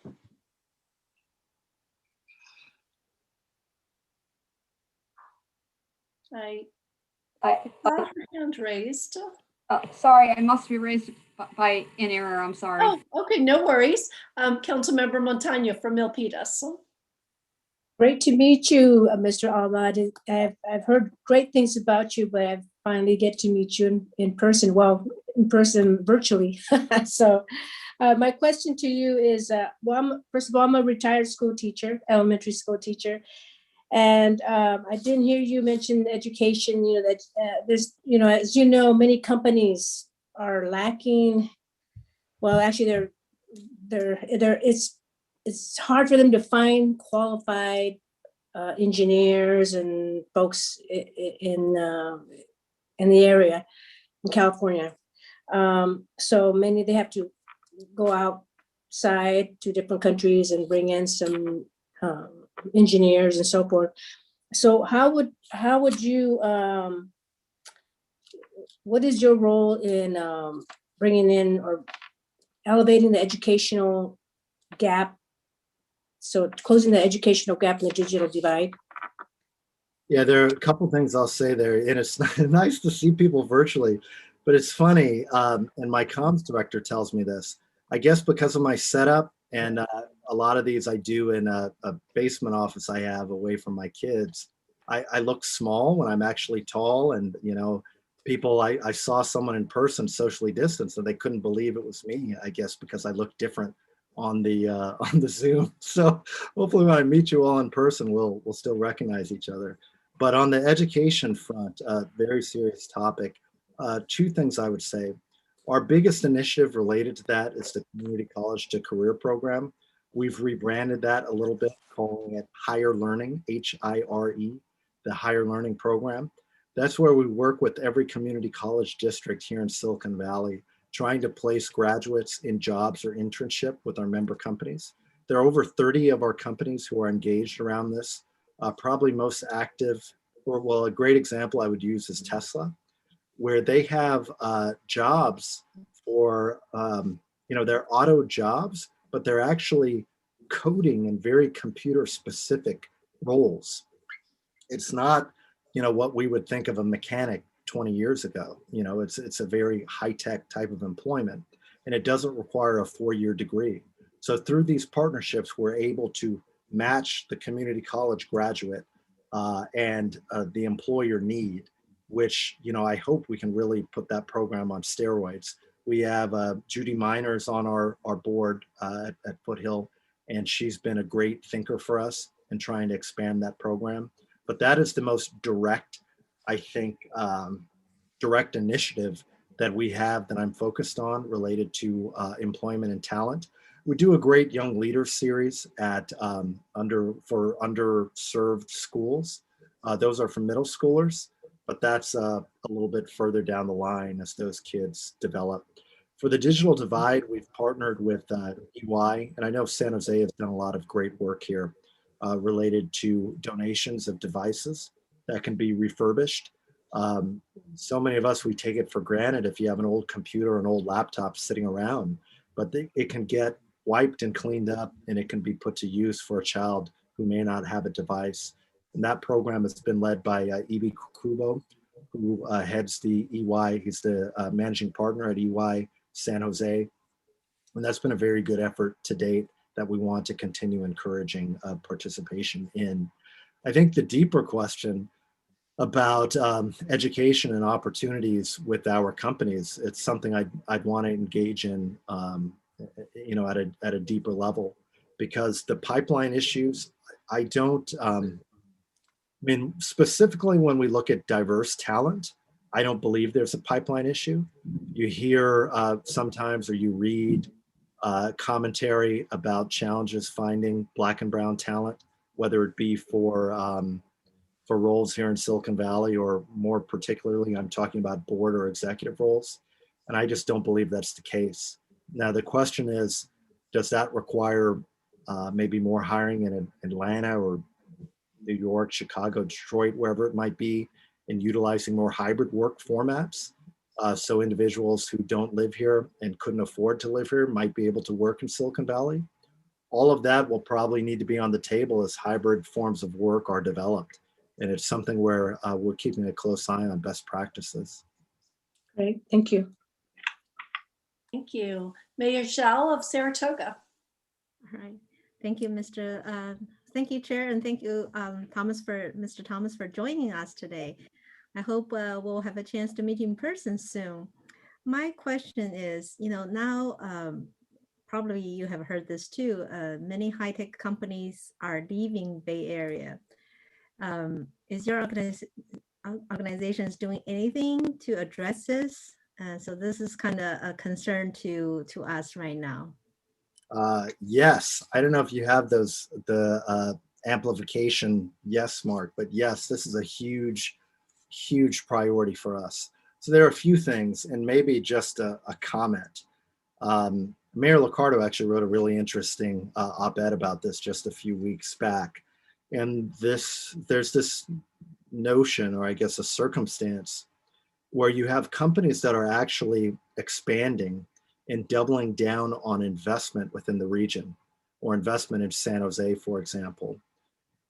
Yet they are moving out of California, looking at their executive offices based off of tax policies, or perhaps other issues that are more regulatory in nature, which goes to a point, at least my view, that we have an innovation infrastructure that's robust. We had about 40 billion raised from IPOs from California companies, the vast majority of which were Bay Area startups that went public last year, which I think speaks to a real strength we have in our innovation cluster. What is of great concern, and where we focus, is that the cost benefit dynamics, in my view, are shifting away from us at a pace that they have not, I think, ever in the past. And I think it's exacerbated by an inflection point we see with COVID and the ability to work remotely, as I noted earlier, where individuals could be in low-cost areas, or be anywhere for that matter, as opposed to being based here and contributing to our local economy. So there are a few things that we have, or a few stances we've taken to try and address this. The first, we sent a letter to the governor earlier this year and had some follow-up with D.D. Myers around this, is that we don't believe there should be any new taxes on businesses. And we believe there should be a multi-year moratorium on new taxes. This isn't a commentary on tax policy. More so, it's taking a look at a pretty traumatic time for so many business owners and for so many individuals in general coming out of COVID. And now probably isn't the best time, in our estimation, to be adding any additional cost on employers. We believe that that would not be furthering our competitive stance. Also, we think we should be much more entrepreneurial in our public policies, especially around how we fund startups, or how we have, for example, fee holidays related to new incorporation and licensing fees for startup companies and new entrepreneurs. Those are the types of things that we would suggest that they, for 3 years is what we shared with the governor, but at least for some period, that those fees not be reinstated. And I think lastly, the quality of life issues related to affordable housing, related to transportation, have got to be addressed. I've spoken at length in this conversation around some of the private market solutions. Obviously, we're working, we have a rapid response team that works on zoning and permitting issues, supporting our companies and supporting developments where we can that makes sense here in the region. Unless we can increase the supply of housing, in my view, it's hard to see us really being able to tackle the competitiveness issue as best we can. Those are a few ideas. There's specific tax policies. If we look at the types of tax deductions we can offer for investments in qualified small businesses, those can be structured in a way that help minority-owned startups. That's another example of a more kind of granular idea that we support. Thank you. Thank you. Councilmember Turner of Montecito. Yes, thank you for taking my question. I would like to ask you some economic questions. This really applies not just to California, but really to the nation. As you know, the response to COVID has been pretty devastating for small businesses and for the middle class in general. We seem to be coming back now, but I see some things that are troubling. For example, the food prices are rising. Historically, that is one of the first places where we see inflation.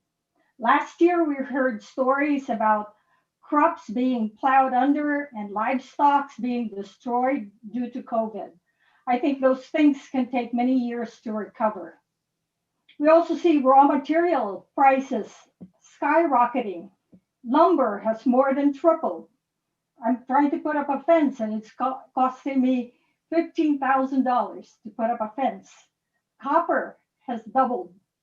And I also heard some complaints about shortages. Some things just aren't available. And I'm wondering what your thoughts are on our economic future as a country and in California. Would you expect some kind of inflation that we had 40 years ago? Do you see major shortages coming? Should people be stocking up on essentials? What are your thoughts? Yeah, that's a great question. I mean, I don't have a good answer at all around the commodities questions. I know a lot of that is fueled by secondary market trading, and a lot of international trade policies play into that. I'm just not well versed on that to give you a good answer. My thoughts around what I see here regionally and maybe with the broader U.S. economy, I'd share two things. First is my biggest concern, and maybe a thought about where there's a parallel. Maybe I'll take the last first. You know, it's very interesting to look at the pandemic 100 years ago and what came of that, where you had a tremendous amount of pent-up demand that led to the Roaring '20s, which clearly didn't end well. But you did enter a pretty historic period of economic expansion. And when you look at, I think, the turnaround that we're seeing in terms of employment, you look at many of our companies that have been able to utilize the Zoom and other technologies to be more effective and efficient. I think there's certainly a potential for continued pretty strong and sustained economic growth. My concern, though, is you get either this K or V-shaped recovery, where you have those of us in our white collar jobs who are fine, right? Back in March, I just shifted offices and there wasn't much of a concern, right? And I think so many white collar workers were in that boat. But for communities of color, for service workers, for the small business workers who have been on the front lines or who have been forced to shut down, it's been, as you all know far better than me, it's been real hell. And I worry that many of those businesses will never be able to recover. And for many of those communities where there's not much of a spotlight shown, I really, really worry about their ability to recover and recover in any type of sustainable fashion. And that's my biggest concern about what an economic recovery might look like. What I think is probably a challenge is that I don't really touch small businesses per se in my day job, right? Our membership is made of the larger companies, but there are policies that our members are looking at and can implement that I think can be helpful. One example I would share is around supplier diversity. And you have Google or Western Digital, Cisco. Those are three great examples of companies who set significant targets for small business and for underrepresented business owners in their supplier diversity programs that are primarily run by their procurement officers, which I think allow our larger companies to have a positive impact in community and a positive impact with the contracts at the smaller dollar amounts. But you know, the question you ask is a really good one related to the broader global trends. And I hope that's not too flip, but I don't have a good answer for you. So I wouldn't want to. I mean, I could pontificate a lot on it, but I don't have a good answer related to commodity prices and the more global trends. Well, no matter if you're white, black, yellow, or green, the price of gasoline is still $4.30 a gallon. Yeah. Yeah. Yes, it is. Now, my wife, this is something I probably should have mentioned in the education question. I'm married to an educator. My wife is on the faculty at Stanford. She's a physician and a cancer doctor. So she has been, her work schedule in life has been impacted a fair amount by COVID. But some of those prices, if you talk about gas, for example, again, it speaks to that V-shaped economic recovery, where for higher wage workers, there's not a significant impact felt by that 40, 50, 70 cent increase in transportation costs. But the impact is quite acute for those who are most in need. And that's where I think, and I hope that we can be partners at the table in driving solutions around equity, because I know our business executives care very deeply around that topic. Thank you. Mayor Constantine. Thank you, Chair. And Ahmad, it's good seeing you again. And speaking on behalf of the two Jamaicans on this panel, I won't hold your Trinidadian heritage against you. Yeah, well, Brian, Laura, you know, a lot of common threads there with the West Indies team. Yeah, most definitely, most definitely. You mentioned the 25 and 25, and that is a wonderful program and something to be lauded. And I understand that when we spoke, we talked about getting talent, and I know that the HBUCs were brought up. But one of the things that I'm also concerned is the talent that we have in this area that don't have the ability to go to college, but they have the talent. Is there something in your programs or in your thought that might be able to help the youth that we have here to be able to attain the jobs here in Silicon Valley? Yeah, I think, well, that's a great question, and good to see you, Rich. I think that's probably a gap in where we're most effective, right? We have some good programs related to middle school youth. We do summits for young leaders and have mentorship attached to that. And then I think we have an exceptional program for community college students and community college grads who can participate and get matched with our member companies. But when you speak to pipeline, which frankly, you're talking from preschool, I don't have a good answer there around how we're engaged. Now, part of it for me is looking at ROI, how we can drive a near-term return on investment. 25 by 25, and we partnered with Bay Area Council on it with Jim Wunderman, who's been a really good partner there. That's a program where tomorrow an Asian American chief financial officer or a Latina CEO at one of our companies can have an immediate impact, an immediate impact that can be very significant. So that's easy to measure, and in many ways, that's a much easier problem to tackle. Whereas the kind of the deeper and systemic and societal challenges that we face with a lot of youth that aren't able to achieve, I don't even know where to start. I mean, I think where there are great mentorship programs, or where you have ideas around where I can engage personally, or we can have groups of our executives engage, I think that's a really good example of where there are opportunities for partnership.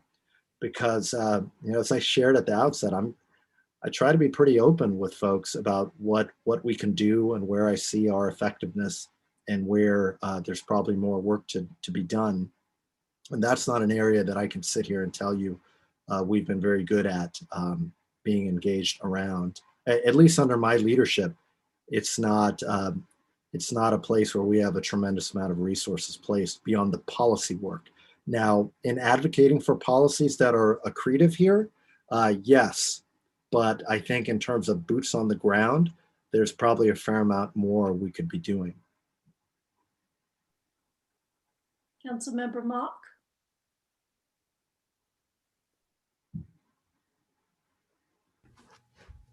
Thank you, Mr. Thomas, for being with us today. I'm very happy that you're here with us because I've really given it a great deal of thought that there has been a disparity, a gap that has been increasing in this country, the very rich versus the poor. And in my eyes, everybody needs to be brought in this country up to a certain standard before this country can move on to be a very great country. So the work that you're doing in helping people find places to live, shelter over their heads, perhaps even education, placing people on boards, I think is very important work. What specifically are you doing for career education? Is it the junior college that you were referring to? That's correct. And let me address your first point, which I think is really important. And I guess philosophically, it's a point that I want to make sure I touch on before time is up. I am a Wharton-trained investment banker. I view these issues when we talk about community investment as issues of shared economic value. To me, it's a kind of a hybrid model when we talk about how capitalism can be most effective. So I very much approach this with a business lens and a business mentality. And my thinking and conversations with our executives is that when we make these investments strategically, when our communities are better places to live, our companies make more money. So there's a shared economic value that I believe can benefit communities of color, can raise equity opportunities, and shine more of an equity lens on everyone within our community. So I want to make sure I'm really open about where I see, I hope, a transformative role for this conversation around the role of business in society. It's really at that foundational level that I view this role and our ability at SVLG to drive that type of conversation, not only regionally, but nationally, related to a shared economic value model, right? So when we talk about ending homelessness, or when we talk about how our companies can invest to bridge the digital gap and digital divide, I think all of those investments have a high return for the companies and their employees within our region, right? So I hope that the frame I leave, or at least a large part of the discussion that you hear from me, is focused on the benefits to business, and in turn, the very significant benefits to community. There's also a strong moral case to be made here, but I leave that as a given that we all understand and appreciate. Related to the education question, the Community College to Career program is the most significant related to any vocational training or non-4-year degree work that we do.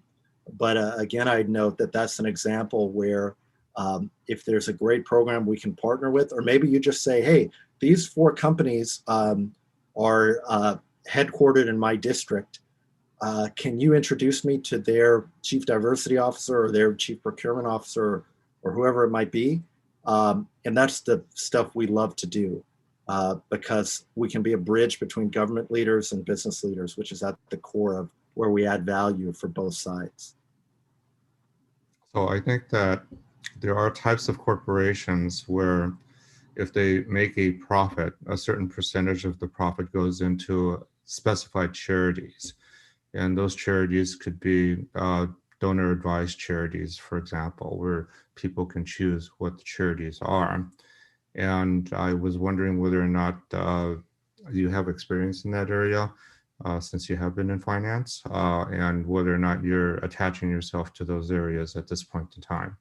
Yeah, I don't have experience with the donor advised funds, although Nicole at the Community Foundation is doing amazing work.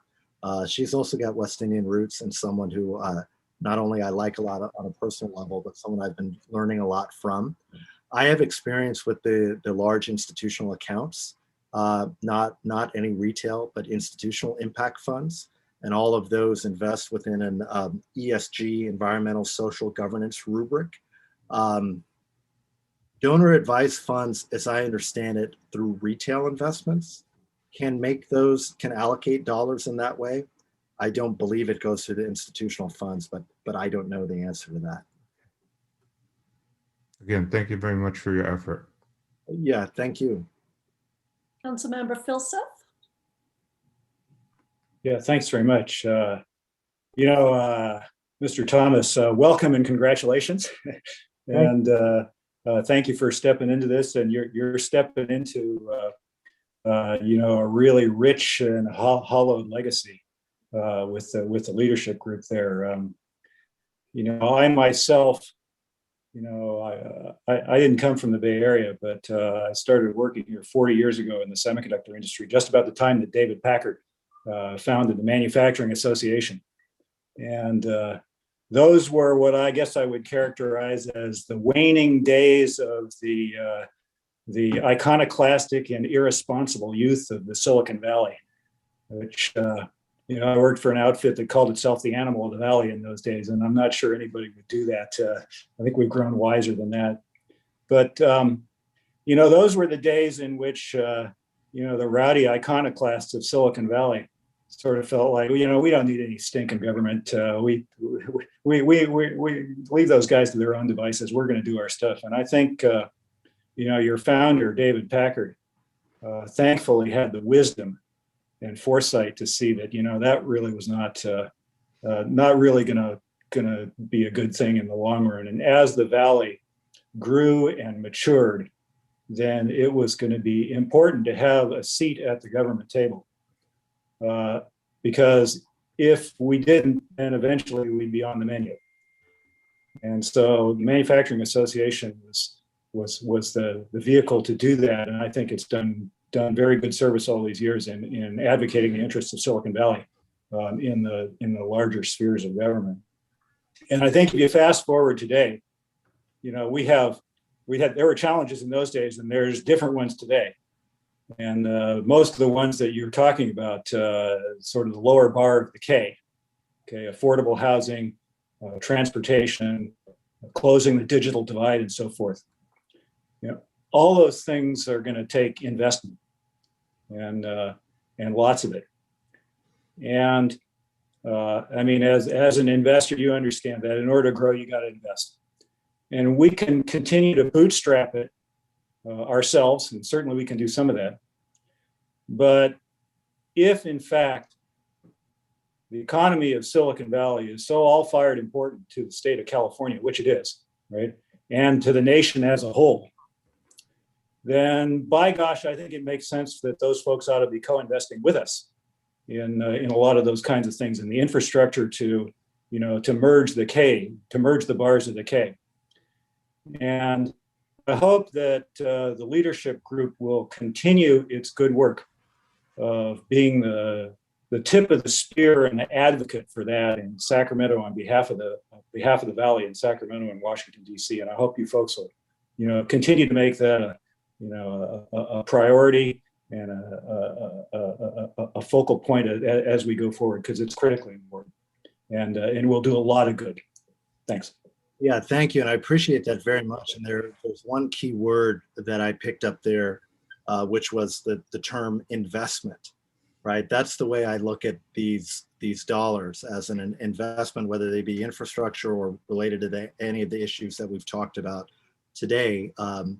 When we talk about corporate dollars being allocated to help solve some of these problems, I do view them as an investment that has a return for the companies and communities, a return that's good. But I think one of the challenges when it comes to public dollars, or even looking at the tax base, is that there's a point of elasticity, right?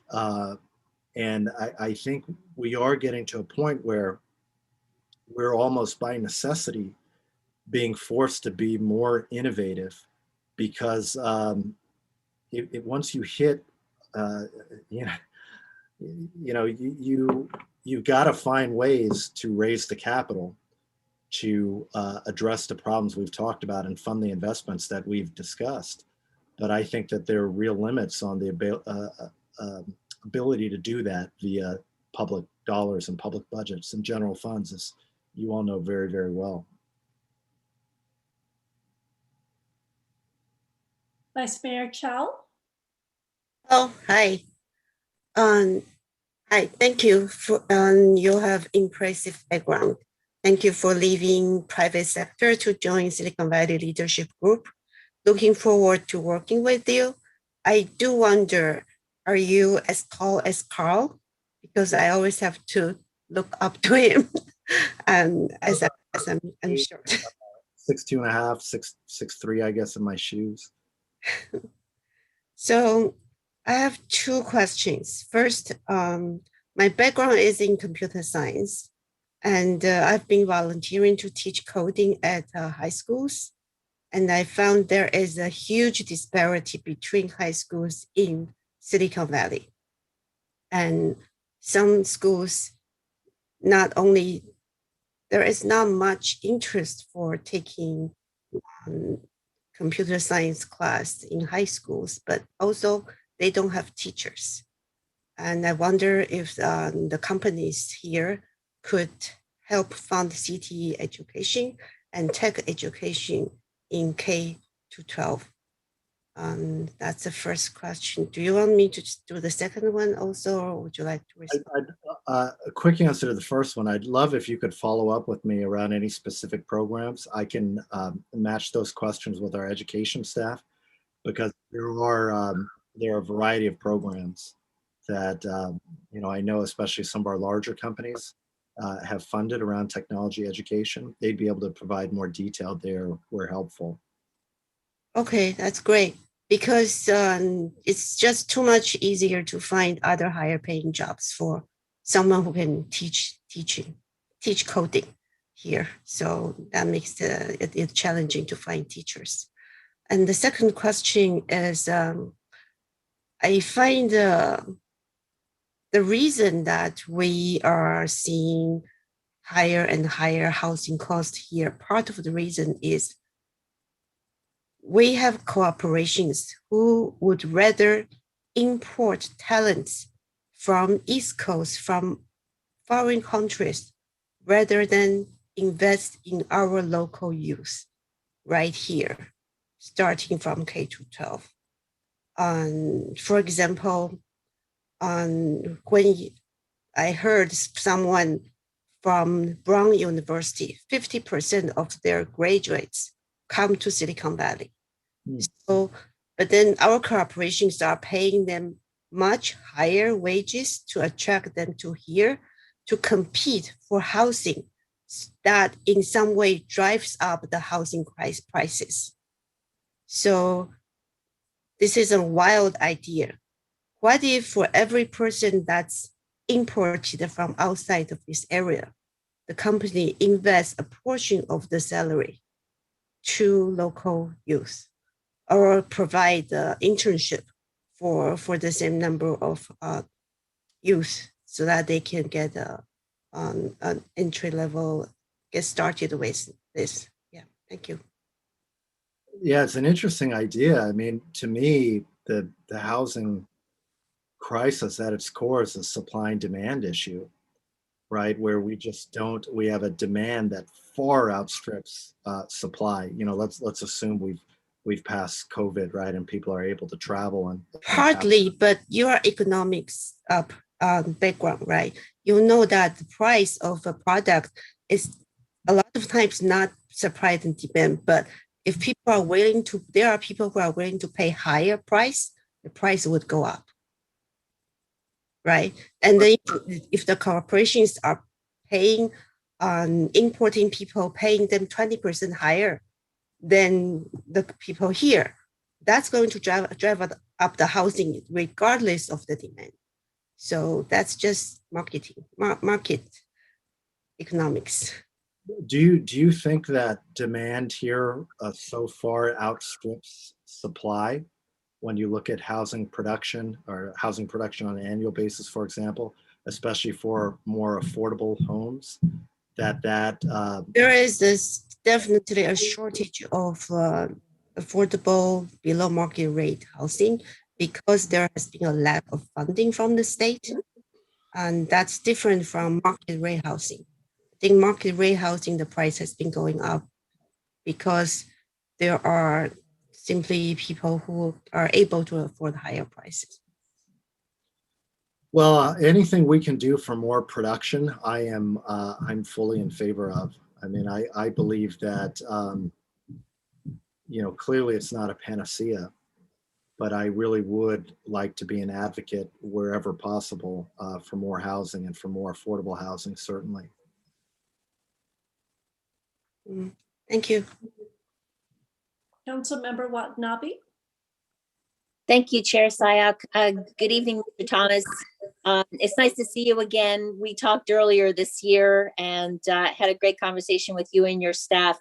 I just wanted to, I'm really pleased to hear you talk so highly about community college. And we are very fortunate to have some great community colleges right here in the Bay Area. You mentioned Foothill College, which my daughter is actually currently enrolled at. And but we also have De Anza College, and then we've got West Valley Mission College. And I'm proud to say my husband is a trustee at West Valley Mission College as well. But one thing I wanted to highlight, Mission College is here in Santa Clara, and it has a great hospitality program. I don't know if you're familiar with it, but hospitality management, and currently our convention center is working with the community college to see about engaging students to come and do some cooking programs and training at the convention center in a way to establish themselves and moving into good paying jobs and even working through the convention center. But the other thing I just wanted to highlight, because we were talking about small businesses as well. One thing that one of our small businesses here in Santa Clara has been focused on, and the city of Santa Clara has been focused on, and actually Congressman Ro Khanna has been helping with, is the worker cooperative program. And the Mission College is actually looking into a program for small businesses to be able to look at how they can make their small businesses more sustainable, and allowing their employees to have like ownership in these businesses, and again, making them sustainable, and also keeping them, the businesses alive, these small mom and pops, giving them a way of just, being able to carry on and giving people ownership and obviously, pride in what they're doing. So I don't know if you've heard about the program, but I just wanted to make you aware of it, because we're really pleased to see this program moving forward, and hopefully maybe as Silicon SVLG maybe, can look into it and reach out, and we can talk about it more and see how maybe we could possibly work together. I'd love that. I'm familiar with the hospitality work. I'm not familiar with the specific program, so I'll make a note to follow up. On the community colleges, in high school, I mentioned I'm a small town guy.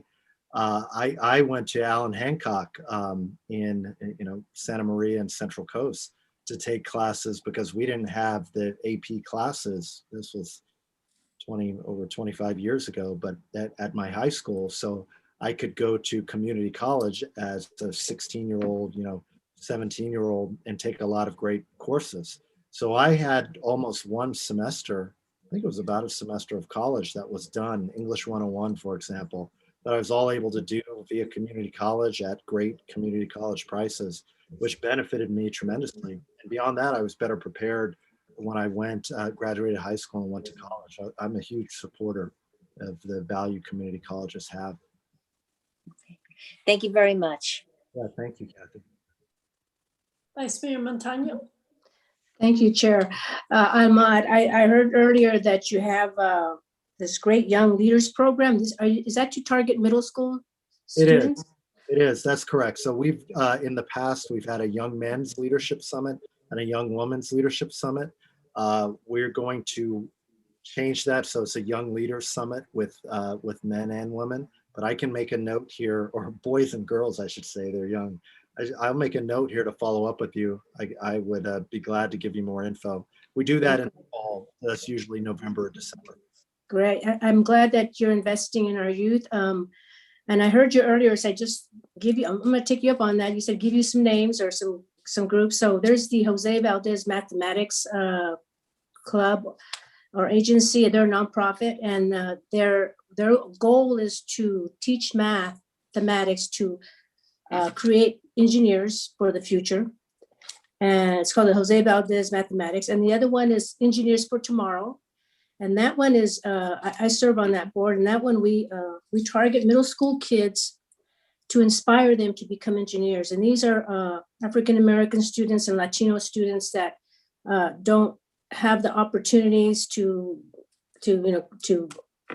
take coding and all these other robotics. So every summer at Santa Clara University, we hold workshops for them. And we have a lot of engineers that volunteer their time. And I know Intel has supported them, and perhaps you can have some of your companies support them as well. These agencies that help our youth, especially middle school kids, because you have to start them when they're young. So thank you. Follow up. And one thing Okay. here, give me the hook if you need to. I know I've gone over a little bit, but it's been a really good discussion. One of our goals in Q3 is to roll out SVLG employee resource groups. So you have, Google will have a Black employees group or a Latinx group. And our thinking here is that we represent so many of these companies. Why not do an SVLG Latinx, where we have, a quarterly, it doesn't have to be a massive thing, but a quarterly get together where we have, if we take the Latinx employee resource group, we are the one node that connects to all these companies, and we can get them all together and, have a nice happy hour or something and just provide a social setting for folks to get to know each other. As a corollary to a program like that, where there are opportunities for mentorship, the thinking here is how do we take this talent, how do we take this wealth of resources and find ways to engage with them, engage them with SVLG, and engage more deeply in our communities. That'd be a great example where we could go to that new employee resource group and say, hey, these are 5 great opportunities to volunteer in XYZ programs across Santa Clara County. And, if we have 300 people on that email list, you could get a few good hits of people who want to participate. That's great. That's what we do hope to roll out. We have a new VP of Business Development. His name is Pedro Espinosa. He was a successful entrepreneur before I brought him on as a targeted hire. And our hope, knock on wood, is in Q3, you see us roll those out. Thank you. And I know we asked an hour of your time, Mr. Thomas, but if we could have just Vice Mayor Jones ask our last question, and then we can close. It's good to see you, Mr. Vice Mayor. Good seeing you, Ahmad, too. And first of all, I want to say that I admire, and actually I'm so proud of what you've been able to accomplish in the short time that you've been the leader of the Silicon Valley Leadership Group, and particularly under these trying times. So my question to you is, how can we support you as the Cities Association in terms of collaborating with you, assisting you, and supporting you in terms of achieving your goals and objectives? Well, thank you so much. I think there are a couple things. The first is that forums like this, because a decent amount of you I've gotten to know or I've met with before, but others I haven't. And it's hard to just knock out a Zoom with everybody.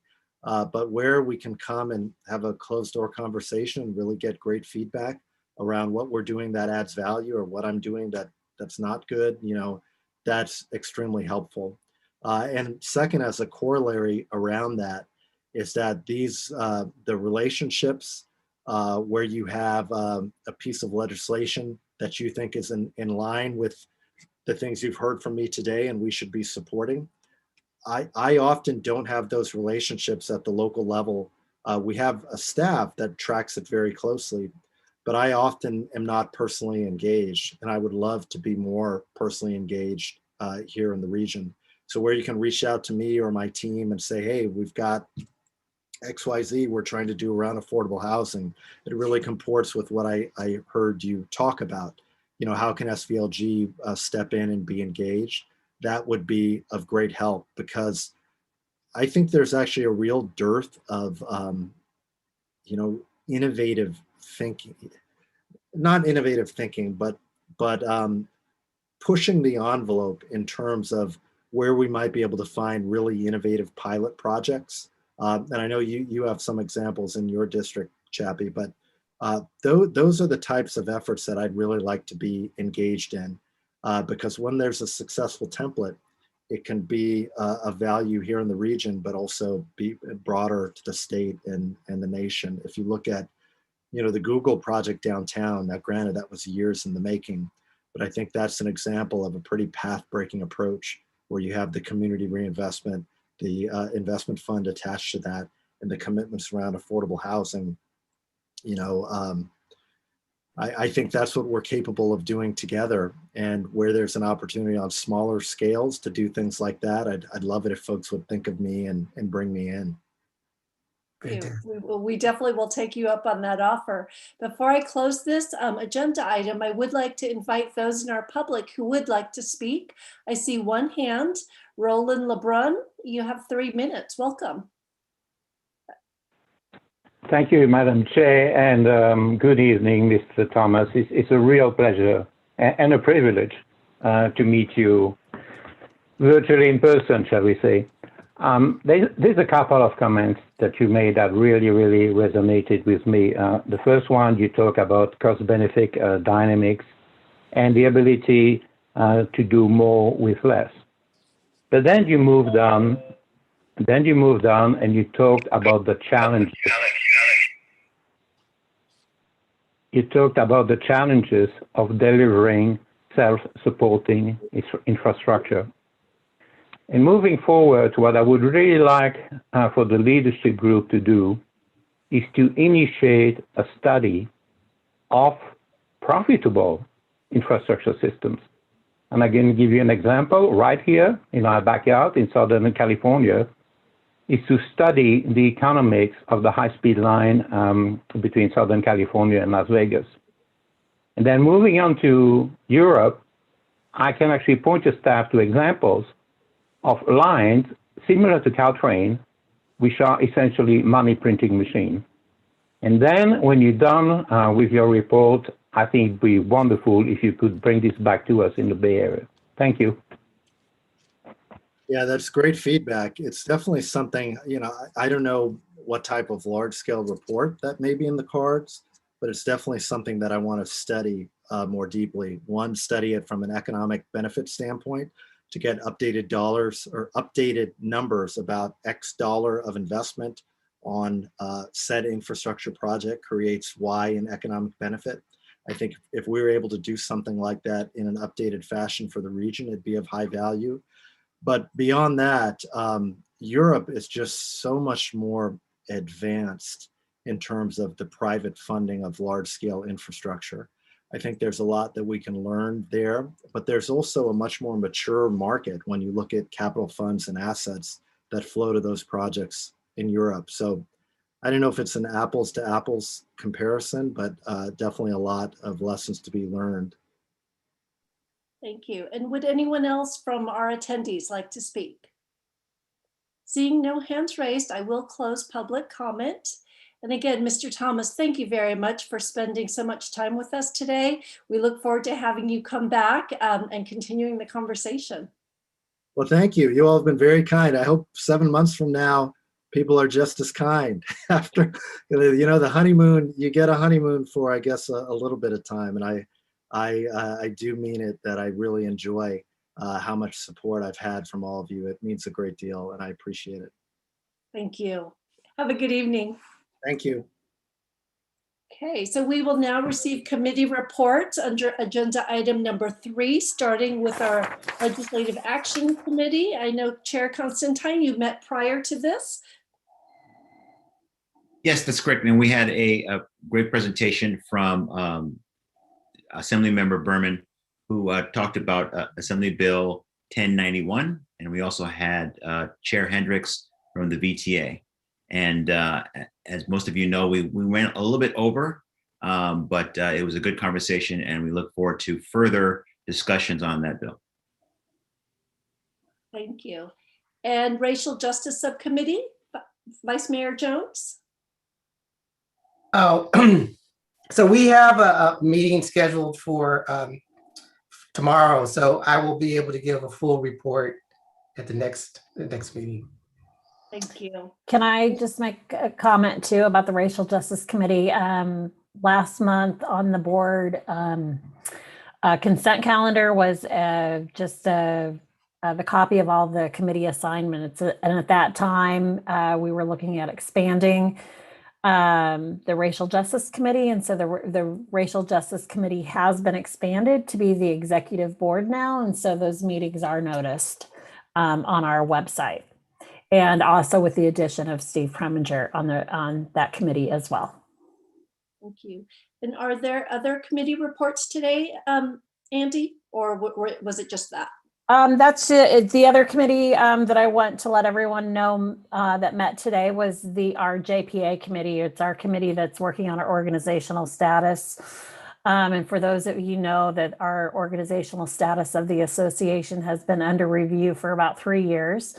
And we are moving to form a JPA. And so the committee of President Sayak, Secretary Treasurer Flygore, Second Vice President Margaret Abakoga, and then our legal counsel, Kat Wellman, and Laurel Pravetti and we met today to get working on that. And we'll be working every 2 weeks and hoping to have something, some policy questions come to you as we work on the main agreement or the Constitution, and then the bylaws as well.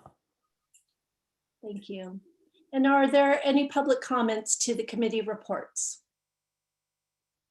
Seeing none, I move us now to item number 4, which is our budget for fiscal year 2022.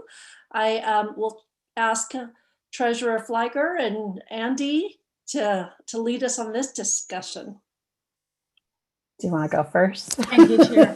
Well, we all know Andy does all the work and she just brings me in at the end, but I'm happy to summarize what we've been working on. So what's before the board is the proposed preliminary budget that we brought to the executive board last week. And so in your packet, you should see the recommendation from the executive board to approve this preliminary budget. And the 3 things I want to highlight are: 1, you'll see that our projected revenues for this year are less than our projected expenses. And this is putting aside the amount we have in our reserves.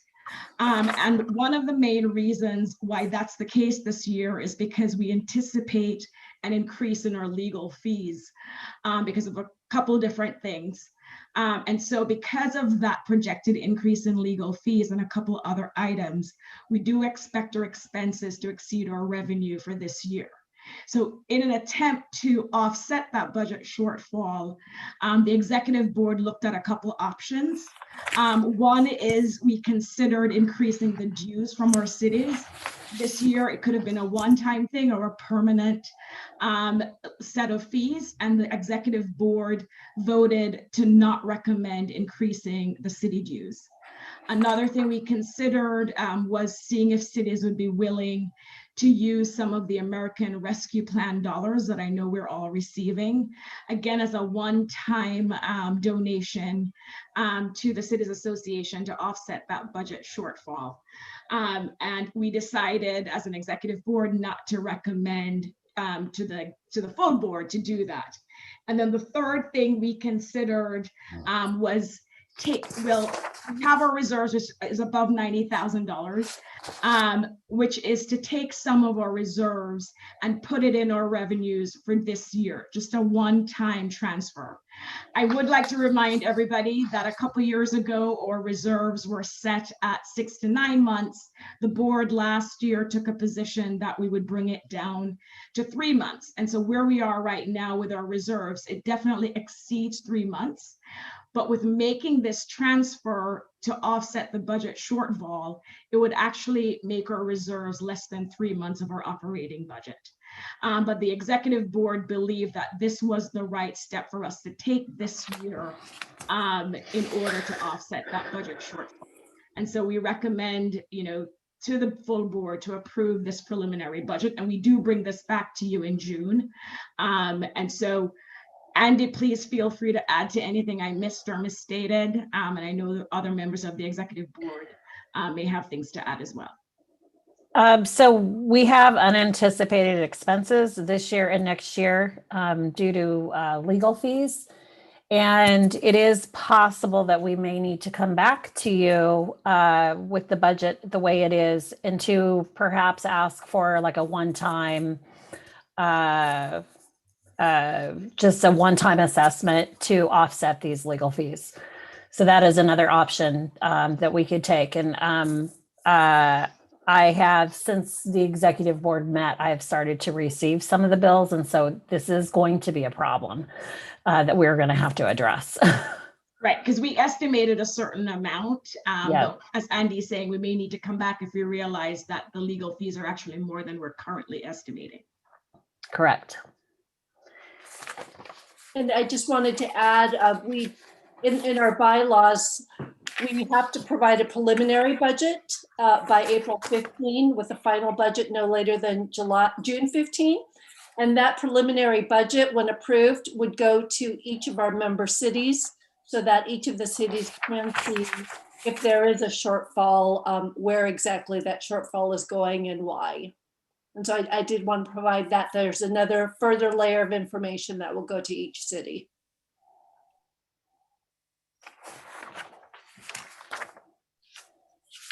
Are there any comments? Oh, I'm sorry. No, Andy? Chair, I was going to say exactly that. If there are no questions or comments, then the next step, I think, Andy, would be a motion to approve the preliminary budget. Yes. Correct. Yes. Vice Mayor Chow? Hello. Hi.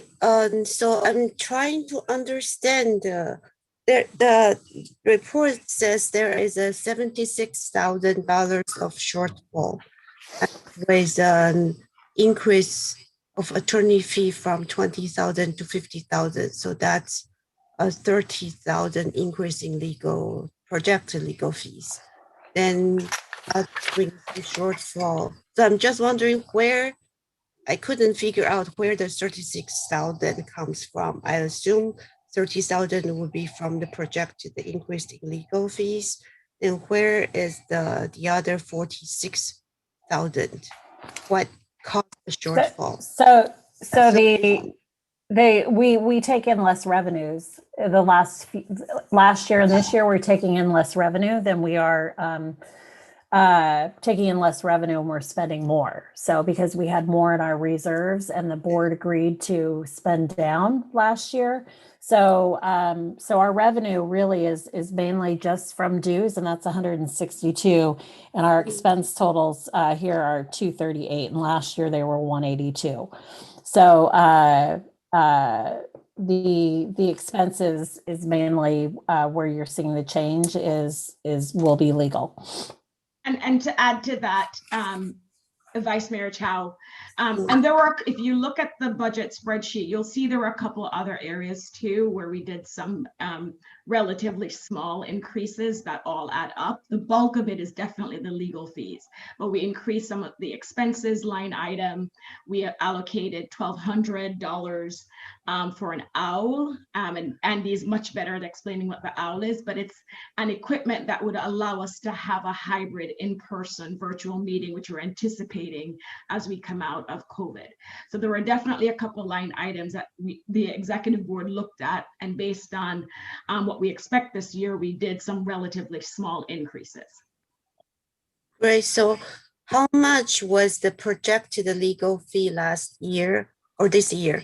And how much is the actual that we are projecting? How much was budgeted? How much was the budgeted legal? The budgeted legal this year was 18,000, and it's going to be well over that. I have an estimated at 20,000, but that was what I knew, a few weeks ago, and that is not going to come in. It's going to be much higher. I received this week I received $13,000 in bills, and that has not come to you yet because I received it after. Hello. Just a minute. I received hold on a second. I received those after it was too late to include that with the agenda. Okay, so I'm just still trying to see how I can calculate $76,000. So let me give me a rough number. What at $76? So Vice Mayor Chow, so it's 50,000 shortfall. Yeah.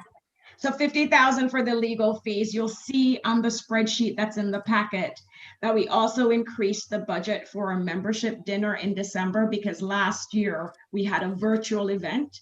And so this year we're hoping to have an in-person event. So that amount went up.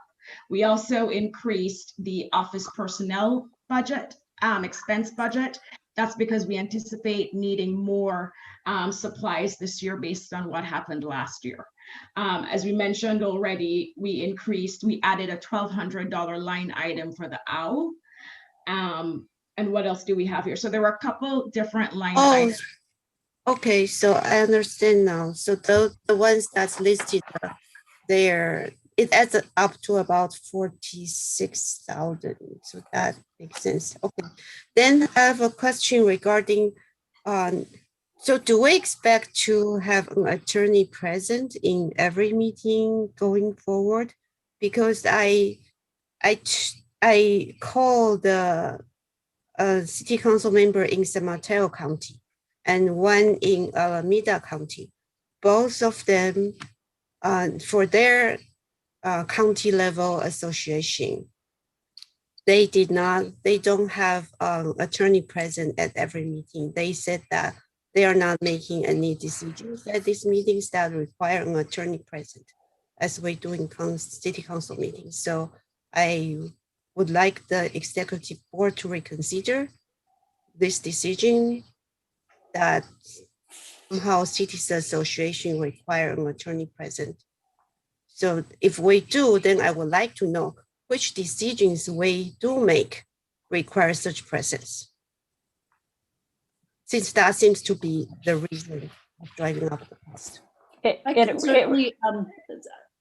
Andy, I was just going to comment that the cost of having an attorney at our meetings, we made that decision a year ago, and that cost, if we just had an attorney present at our meetings, that was well within the budget that we had established. The attorney issues that we're having now are from unanticipated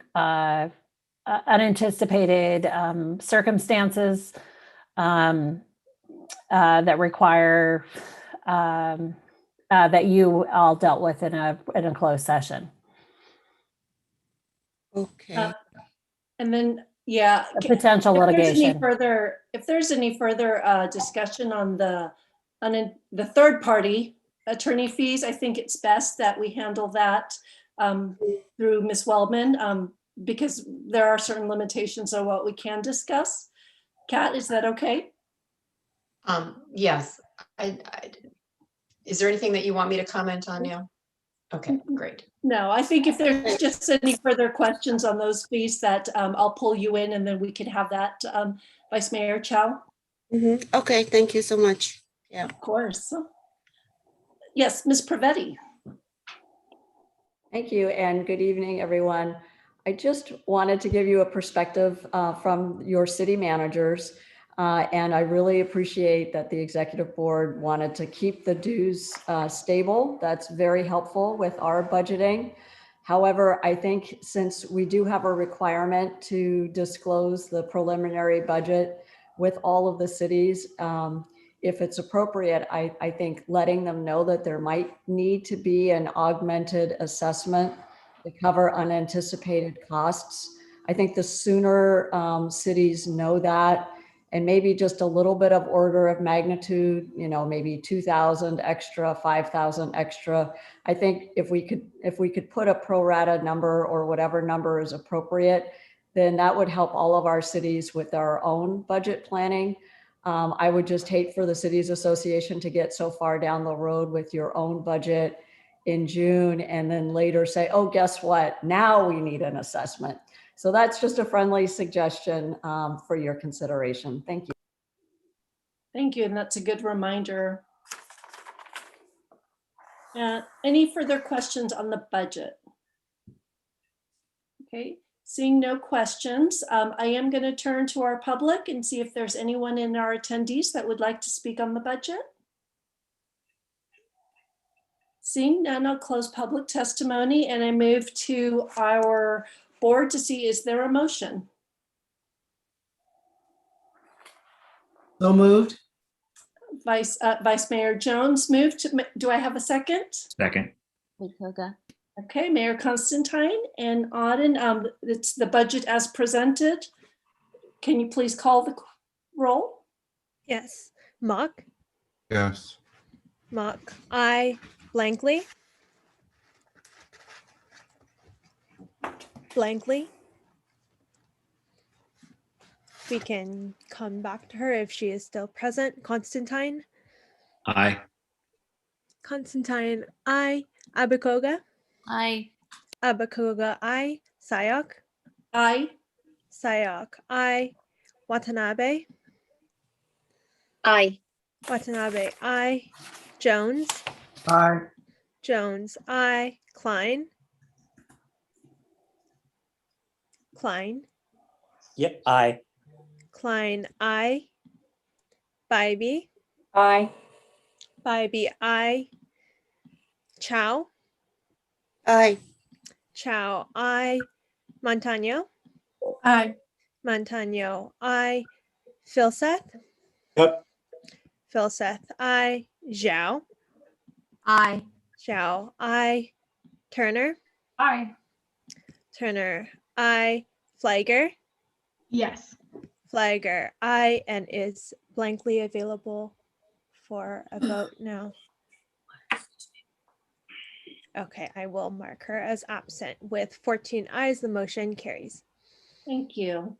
And we haven't had an opportunity because past agenda items have been full. And so I do want to, after I ask for comment from city manager as well as executive director, see if anyone would like to share joys and challenges since we do use each other as a support group. So I do want to plant that seed in your minds. But before we move to that, Ms. Pravetti, is there a city manager's report? Thank you so much. The city managers continue to meet weekly to coordinate on COVID-related items. This morning, we spoke about coordinating our efforts to reopen our city halls.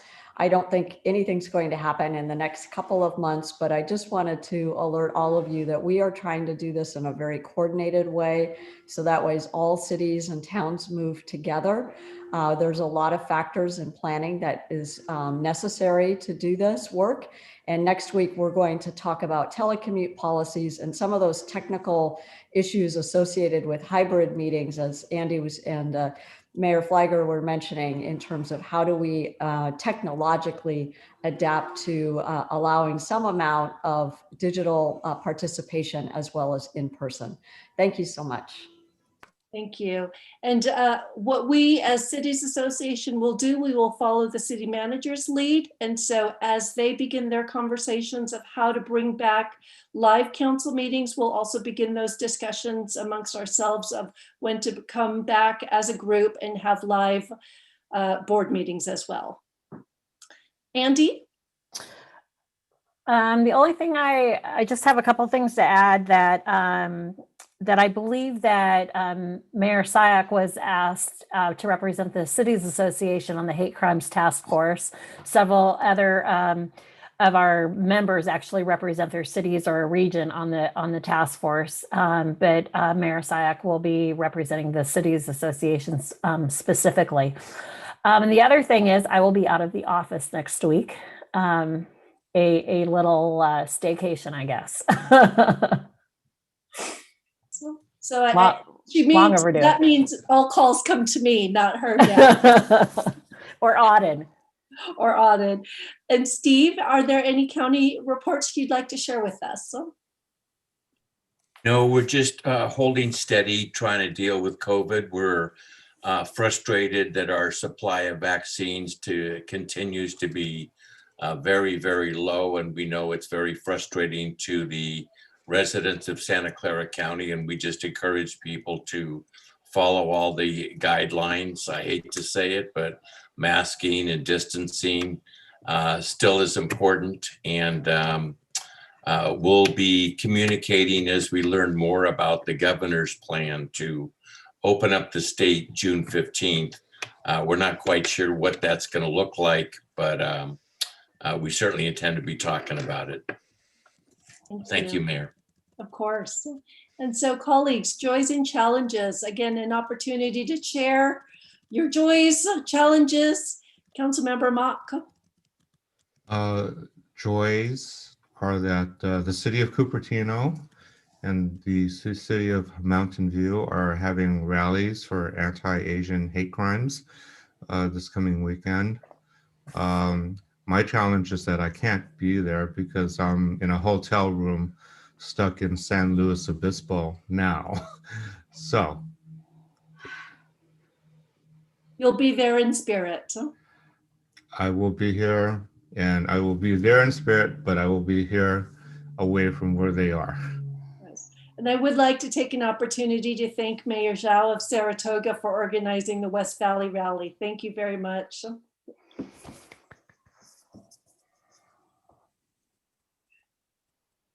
Councilmember Abikoga.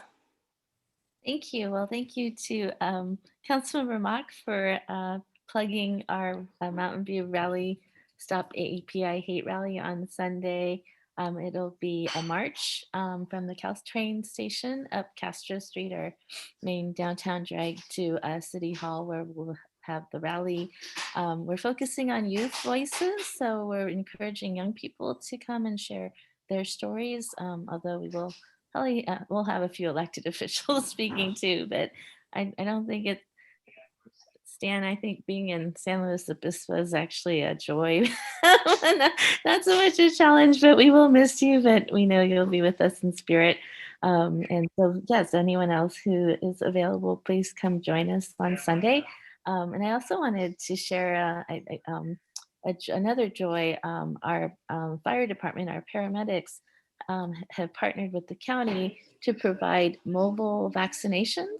So for seniors who are homebound, our firefighters now are going out to their homes to give them their vaccinations. And I don't know if we're the first city or if other cities are doing that, but I'm really excited that we've been able to expand our vaccinations.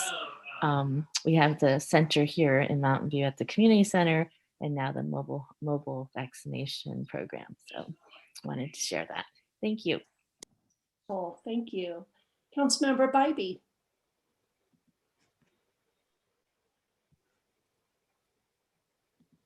Thank you. I just wanted to share a positive vaccination story with the group. I know there's been a lot of press lately about inability to get it, inability to make appointments, but I assisted a family member today who was able to go online a week ago, get an appointment scheduled. We went to the county site and drove in, and within 50 minutes, he was got through the process and got the vaccination, and we were on our way. So kudos to the county. It was very organized and very efficient. So one more person vaccinated.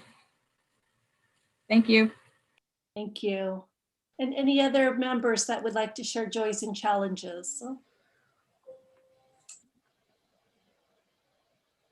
Councilmember Filsath.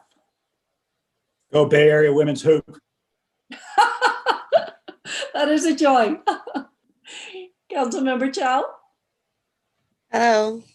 So I'd like to invite everyone to come to our, so Councilmember Hong Wei spent a lot of time organizing on the upcoming,